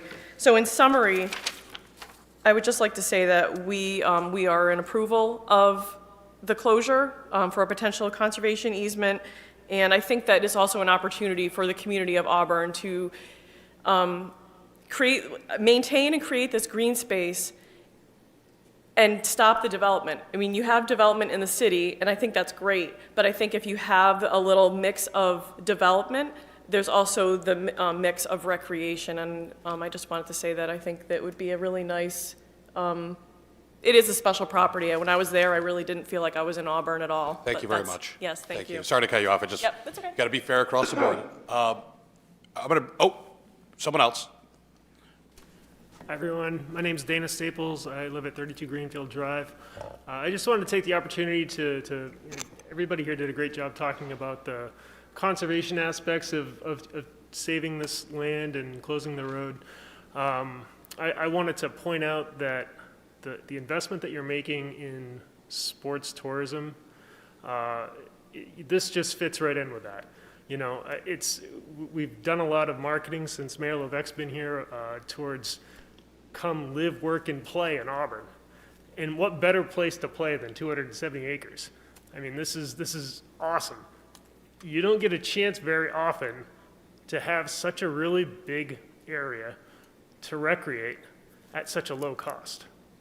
Not only is it only going to cost $3,000 to block this road off, you no longer have to maintain that road. So that's a savings that you get to recoup every single year. And you give yourself a great asset for the city. So I would just encourage you to consider this. I think it's a very limited opportunity that you don't get very often. And I think it's a great idea. Thanks. Thank you very much. Is there anybody else who'd like to speak? No? Okay, I'll now close the open session, or public comment. I'm going to bring it back into the council. Remember, this is a second reading. I will say there are obviously just some instructions, there are definitely some options here. Obviously, it could pass, it could fail and stay open, or it could be tabled to appoint a date certain. I will say that all three are your options, council. Table to a date certain to correspond with the release of the results of the comprehensive plan review that takes in consideration, if I remember correctly, and maybe Councilor McLeod, Councilor Boss could correct me if I'm wrong here, that looks at the balance of recreation and open space land, as well as development potentials and offsets. So those are your three options. Turn it over to you all on the floor. Councilor Boss first, please. Thank you. I just wanted to say that broadly speaking, if we're looking at this from a cost-benefit ratio, the cost is closing a road that's serving as a cut-through that would create a savings of 1 to 2 minutes. I did the drive myself many times to make sure that I had that correct. Or creating an unimpeded 270-acre parcel of preserved land that fits perfectly in with our sports tourism plan. And it's no cost to the city. I drove that road a number of times this past weekend. It's beautifully maintained. It's very flat. You can drive very fast on it, and you feel like you're in the middle of the forest. So I absolutely understand, and I actually saw people speeding on that road. And so to think that there can be, if this is inevitably going to become an easement, as Mr. Haynes says, there is a safety issue with people walking, biking, skiing, snowshoeing. Excuse me, it's my reminder of my children's bath time. It's an issue. But I think that broadly, if we look at it from a very broad overall perspective of what is the cost, what are we losing, to what are we gaining? And there is a very stark difference in my mind that we have a lot to gain by closing this road, and we have something to lose, but I don't think it's worth what we could gain. Anybody else? Councilor Lasagna? Mr. Mayor, I would like to table this till a date certain so that it can be considered as part of the comprehensive plan that will allow all of the councilors to understand where this fits into our comprehensive plan and gives us more time to consider it. I have a motion on the floor to amend the order, I have a motion on the floor to table this order until a date certain that would correspond with the release of the comprehensive plan review. Is that potential, an ambiguous date to be tied into another? Do we know when that's? I'm going to say no later than April 15th. Phil? Yeah, I wouldn't want to put a date to it. I think you could tie it to when the Comp plan review is presented to the council? Okay, tied to, and I'm paraphrasing here to get it in legal, so tell me if I'm wrong. Okay, but a table to a date certain that would correspond with the release of or the presentation of the comprehensive plan to the city council. Do I have a second for that motion? I don't have a second. I'll second it, sorry. Second. I would like to second I that. have a motion on the floor by Councilor Lasagna, and I have a second from Councilor McLeod. All those in favor of tabling this motion to a date certain, please raise your hand. Okay, the motion to table fails by a vote of 3-0, yes. So we're in debate. Motion's on the table, the order rather is on the table, so. Any other comments? Councilor Lasagna. Thank you, Mr. Mayor. I want to echo what Councilor Boss said about that this is a precious resource that we have the chance to maintain. I think that it is short-sighted if we don't do it. We don't know what will happen to this property in the future. This is the time to maintain it. I too drove down it to see it. I hadn't been there before, and I was in awe of the property that is possible for us to be able to use as a community without fear of cars rushing up and down there and dumping things. So I second what Councilor Boss said about the property and how important it is to maintain it. Any other comments? Councilor Gary? Thank you, Mr. Mayor. I support conservation and recreation opportunities for all Auburn residents and visitors to our city. I don't believe that these opportunities will be limited by having a road run through it, but rather increase them. I do not agree what is carefully planned and could bring forth, I agree that what is carefully planned could bring forward more economic benefit to our city and possibly to Minot as well. The Hayneses are special people. They're very generous to give us this land for all to enjoy. But by closing the road and putting it in conservative hands, there's no guarantee that it will be open access for everybody to use. By closing the road, we're going to force traffic on other lining roads. Hatch Road cannot take on much more traffic than what it is. You've got farms out there, you've got kids, you've got people out there. It's more populated than on the Haynes Road. In order to get all Auburn residents or any visitors to Auburn to go take advantage of any of these opportunities that could potentially happen on the Haynes property, you need to have a road for access so that all people can get through and onto it. You need to be able to, if you're a senior, you gotta have something to walk on. If you're in a wheelchair, you gotta be able to. And yeah, you can make it on that bumpy stuff. We do Barker Trail. Okay. Nope. Good. Thank you. Thank you. Councilor Boss. On the piece about what allowed uses will be available, because my understanding is that the purpose of an easement is to create in perpetuity specific uses for the land. So can we get clarification on that from Mr. Haynes to say the terms of the easement that he's looking for and what activities would be allowed and for what length of time? Because I do think that confuses the issue. It can, yes, agreed. My concern is I don't want to put the Hayneses or Androscoggin Land Trust in kind of a hot seat of saying something on the record that they're not comfortable with or over-promising and then potentially under-living or vice versa. So, I mean, if you would like to explain, the petitioner can explain what their thoughts are on this succinctly, but, you know, again, if you don't want to, you do not have to. Does that make sense, Councilor Boss?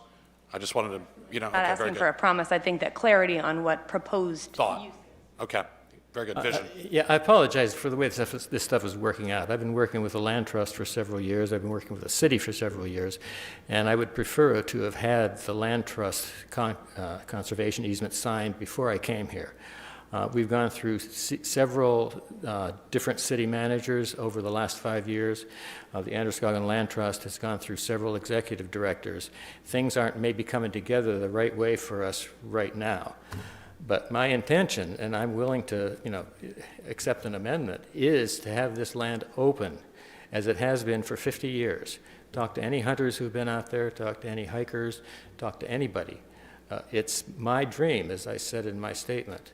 It has nothing to do with my wanting to close it off for my own private camp.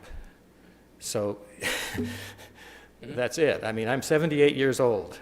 I've been there 50 years developing this land for the wildlife and for public use, and it gets a lot, but it will get a lot. It doesn't get as much as it would if that road is right through the middle of it with the trash and the crime. And we picked up some hypodermic needles there the other day. The Auburn Police Department came in and sat there and waited that night to see if they could catch them. You know, it's a serious danger the way it is, because there are no houses, it's dark, and all kinds of stuff happens up there. It's a drug drop. So in the interest of safety, the city really should be interested in holding that back. Thank you very much, Mr. Haynes. I think that answers Councilor Boss's question. Any other comments before I bring this to a vote? None being, I ask the clerk for a roll call. Can you clarify what the vote is, please, Mr. Mayor? I'm sorry. Yes, the vote is for the order number 102-0908-20250, which is approving the discontinuance of Butler Hill Road. A yes vote would be a vote in favor of discontinuing the road. A no vote would be a vote to keep the road open. Fair enough? Questions? No? Ms. Clerk? Counselor Gary, No. Counselor Lasagna, Yes. Counselor McLeod, Yes. Counselor Milks, No. Counselor Carrier, No. Counselor Walker, No. Counselor Boss. Yes. The order fails its second reading by a vote of 4-3. Okay, moving on to new business. We have Order 105-0921-2020, approving the renewal of the auto graveyard junkyard permit for Dawn's No Preference Towing, DBA Morris Auto Parts, located at 940 Washington Street North. This is a yearly renewal. I'll entertain a motion at this time. So moved. Second. Motion for Councilor McLeod, a second for Councilor Walker. Open this up to the public for comment. Anybody here like to comment on this renewal? None being. Bring it back to the council. Conversation, debate? None? I'll ask for a vote. All those in favor? Okay. Opposed? None being. Renewal passes by a vote of 7-0. Next, we have Order 106-09212020, approving the renewal of the auto graveyard junkyard permit for Isidore T. Miller Co. It's a division of Schnitzer Northeast, located at 78 and 80 Hotel Road. Again, this is a yearly renewal. I'll entertain a motion. So moved. Motion for Councilor McLeod, second for Councilor Walker. Open this up to the public for comment. Anybody from the public like to comment? None being. Bring it back to the council. Council, any debate? Conversation? None being. I'll ask for a vote. Show of hands. All those in favor of the renewal? Opposed? None being. Passes by 7-0. Moving on to order number 107-09212020, approving the renewal of the auto graveyard junkyard permit for M&P Auto located at 227 Merrow Road. This is also a annual renewal. I'll entertain a motion. So moved. Second. Motion for Councilor McLeod, second for Councilor Walker. Open this up to the public. Anybody from the public like to speak on this? None being, I'll bring it back to the council. Council, discussion? None? I'll ask for a vote by show of hands. All those in favor? None opposed. None being. Passes 7-0. Moving on to Order 108-09212020, approving the renewal of the auto graveyard junkyard permit for Polarized New England Company, LLC, located at 522 Washington Street North. Again, annual renewal. I'll entertain a motion. So moved.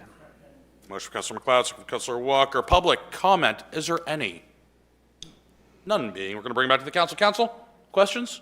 And yes, we have this many auto collection spots and more in Auburn.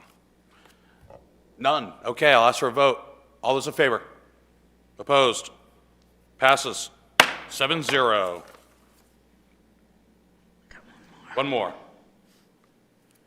Order 109-09212020, approving the renewal of the auto graveyard junkyard permit for Randy's Auto Parts located at 899 Broad Street. Annual renewal. Entertain a motion at this time. So moved. Second?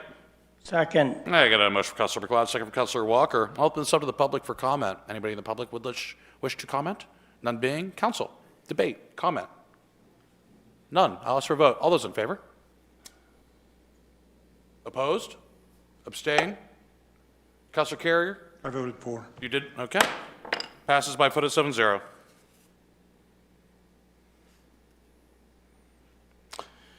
Okay, next, we're on to board and committee appointments. We have 13 of these. We're going to go through them one at a time. Obviously, you can go into executive session pursuant to 1 MRSA, Section 405, to discuss a personnel matter. It's going to require a 3-5 vote, or 3/5 vote of the council members present and voting in order to execute an executive session for this.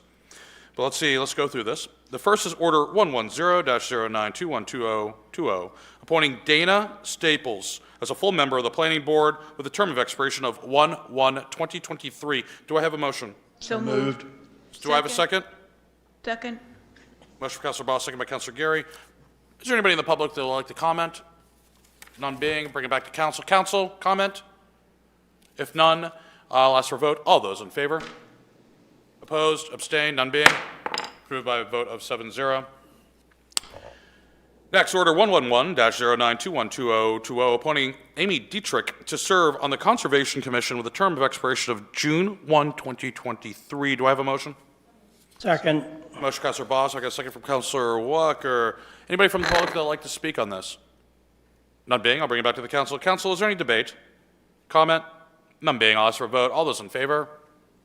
Opposed? Abstained? None being? Passes by a vote of 7-0. Next, Order 112-09212020, appointing Joe Sharp to serve on the CDBG Loan Committee with a term expiration of 10/1/2021. Do I have a motion? So moved. Second. Motion for Councilor Carrier, second for Councilor Walker. Open this up to the public. Comment? None being, I'll bring it back to the council. Council? As for vote, all those in favor, please raise your hand. Opposed? Abstain? None being, passes by a vote of 7-0. Next order is 113-092120, reappointing Sally Gagney to serve on the Age-Friendly Committee with a term of expiration of June 1, 2023. Do I have a motion? Motion to accept. Motion for Councilor Walker. Do I have a second? Second. Second for Councilor Carrier. Anybody in the public like to speak? I'll bring it back to the council at this point. Council, do we have any comment? None. I'll ask for a vote. All those in favor? Opposed? Abstained? None being? Order passes 7-0.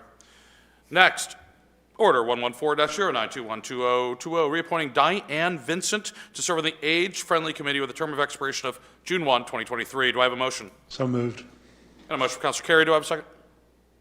Need a second? Second. Second for Councilor Walker. Anybody in the public like to comment? None? Council? Show of hands. All those in favor? Opposed? Passes by a vote of 7-0. Next. Next is Order 115-09212020, reappointing Elfrida Fournier to serve on the Age-Friendly Committee with a term of expiration of June 1, 2023. Do I have a motion? Second. Motion from Councilor Boss, second from Councilor Walker. Open this up to the public for comment. Anybody in the public? Okay, bring it back to the council. Need I remind you that Ms. Fournier is a past member of the City Council? We're not going to hold that against her. I'm glad to see Elfrida keep it involved in the community. She's awesome. Great. I'm going to ask. I did that for her benefit because I know she's watching. I'll ask for a vote. All those in favor? Gloriously passes by a vote of 7-0. Love you, Elfrida. Next, Order 116-09212020, appointing Joshua Daigle to serve on the Complete Streets Committee with a term of expiration of January 1, 2022. Do I have a motion? So Second. Motion from Councilor Milk, second from Councilor Carrier. Anybody in the public like to comment? No? Going to bring it back to the council. Council? None being, asked for a vote. All those in favor? Opposed? None being? Passes 7-0. Next, Order 117-09212020, appointing Buchanan to serve as a full member on the Board of Assessment Review with a term of expiration of October 1, 2025. Do I have a motion? So moved. Second. Motion, Councilor Carrier, second from Councilor Walker. Anybody in the public like to speak? No? Bring it back to the council. Council? Very good. All those in favor? Opposed? Passes 7-0. Next, appointing Adam Lee to serve on the Board of Assessment Review as a full member with a term of expiration of 10/01/2024. Do I have a excuse me. Can I have a motion? So moved. Second. Motion for Councilor Carrier, second for Councilor Walker. Open this up to the public for comment. Anybody? No? Bring it back to the council. Council? Comment? None. Ask for a vote. All those in favor? Opposed? None being. Passes 7-0.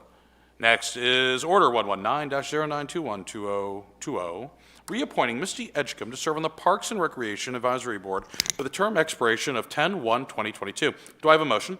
So moved. Second. Motion for Counselor Carrier, and I have a second from Counselor Gary. Open this up to the public for comment. No comment. Council? Nothing? Ask for a vote. All those in favor? Passes 7-0. Next is Order 120-09212020, reappointing Rick Martell to serve on the Parks Recreation Advisory Board with a term of expiration of 10/1/2022. Do I have a motion? So moved. Motion from Counselor Carrier, second from Counselor Walker. Anybody in the audience would like to speak? None? Bring it back to the council. Council, discussion. None being asked for a vote. All those in favor? Passes 7-0. Next is Order 121-09212020, reappointing Suzanne Roy to serve on the Parks and Recreation Advisory Board with a term of expiration of October 1, 2022. Do I have a motion? So moved. Second. Counselor Gary, Counselor Walker with a second. Public comment? Any? None. Bring it back to the council. Council. I didn't ask for that vote yet, Counselor Walker. Don't jump the gun. Don't anticipate my commands, I used to say. All those in favor? Now you can raise your hand. Opposed? Abstained? None being passes 7-0. Next, Order 122-09212020, appointing Haley Warden to serve on the Parks and Rec Advisory Board with a term of expiration of 10/1/2022. Do I have a motion? So moved. Second. Motion, Counselor Gary, second from Counselor Walker. Anybody in the public like to comment? None being. Bring it back to the council. Council. Ask for vote. All those in favor? Opposed? None being. 7-0. Second, lastly, that's it. No more appointments at this time. I'd like to open this up to our last open session of the night. Members of the public are invited to speak to the council about any issue that's not directly, that is directly related to city business, which is not on tonight's agenda. I'd like to ask you to state your name and address, and please limit your comments to approximately 3 minutes. Is there anybody in the public? None being. We'll now close the second and last open session. Going on to reports, starting with me, mayor's report. Very simple, folks. Reporting out on committees. We postponed our mayor's ad hoc committee on committees from last Thursday in order for staff to have more time to put everything together, all of our thoughts in draft format. We will be reviewing it this Thursday at 8:30. Good process. Hopefully we have something solid and concrete to show you in the next 30 to 60 days. That's it on reports on my end. We're going to start off with councilors, reverse order. Councilor Gary. None at this time. Go, Councilor, Ward 1. Councilor Lasagna. Nothing to report. Okay, Councilor from Ward 2 to Mr. McLeod. We had an LATC meeting, and we're going out to bid for our contract, hopefully only for another year or two until our comprehensive plan goes through, so we're not signing into a contract with LATC, not knowing what our system's going to look like. Has that study started yet? The study started yet? No. No? No. Okay. Do you have a... The RFP is out right now, so they're picking. Very good. It's almost Thank there. you. Ward 3, Councilor Milks. None at this time. Ward 4. The airport's still under construction, working on the lights and the end of runway 22, getting that finished up. Crew quarters for Lifeline will be finished within the next month or so. School committee, you guys have been kept abreast of what's basically going on. We did have a scare at first with COVID, but our local folks were right on it and mitigated anything that might have gone wrong with it. And we will be having a finance meeting this week due to more money being made available from the feds. Remember that movie Brewster's Millions, circa 1985? Yes. Got $30 million, got to spend it to get $300 million? Kind of feeling the same right about now. Unfortunate part about this is the stipulation didn't change. You got to have it in hand by December 31st, which is December 31st. which is in making- hand. in hand, or finished construction, which is we're going to have to find the Speedy Gonzalez, construction company if we're going to do anything like that. I'll Google search. Very good. Thank you for that update. Ward 5. Yes, we had a 911 meeting. We talked about the new system that's being put into place. I think they're going to be working with the fire departments and police department with the hand radios, with the new programs, how they're going to be handled, and making sure that all the bugs are out of everything before we move forward with using it on the roads and streets and out in the community. Other than that, the budget is pretty much right on. Overtime is always a problem, always trying to train someone for 6 months, and then after that, they leave you in 2 months, so overtime keeps flaring up. But other than that, I think we're right on in the budget, and everything that we promised that we would put into place is happening as we sit here and speak tonight. Very good, thank you. And then Councilor Boss. Thank you. Just one update from the Public Library Board of Trustees. We had a meeting last week where we're at the very beginning of a conversation talking about whether or not we could remove fines and fees for late return on items. It does represent a pretty significant portion of the budget, but there is a national trend in public libraries to remove fees and fines as a mechanism for increasing access for all community members to the library, since that does serve as a barrier for those who do have a $5 fine or even something as nominal as that. So that's at the very beginning of the conversation, but it's an important thing to do as a community. So that's my one update. Very good, good. Okay, and Mr. Manager. No report.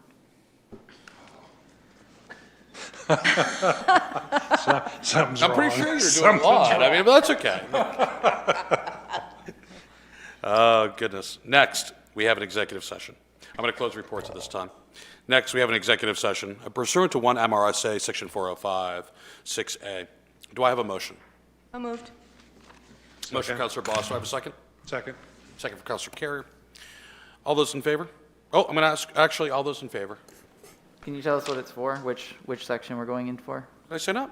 Executive personnel matter. Oh, okay. You didn't I say might personnel matter. I might have part, not said it. Okay, yep. Personnel matter. All those in favor? Opposed? None being? We now stand in executive session. And if you're still on, Brian, keep us on.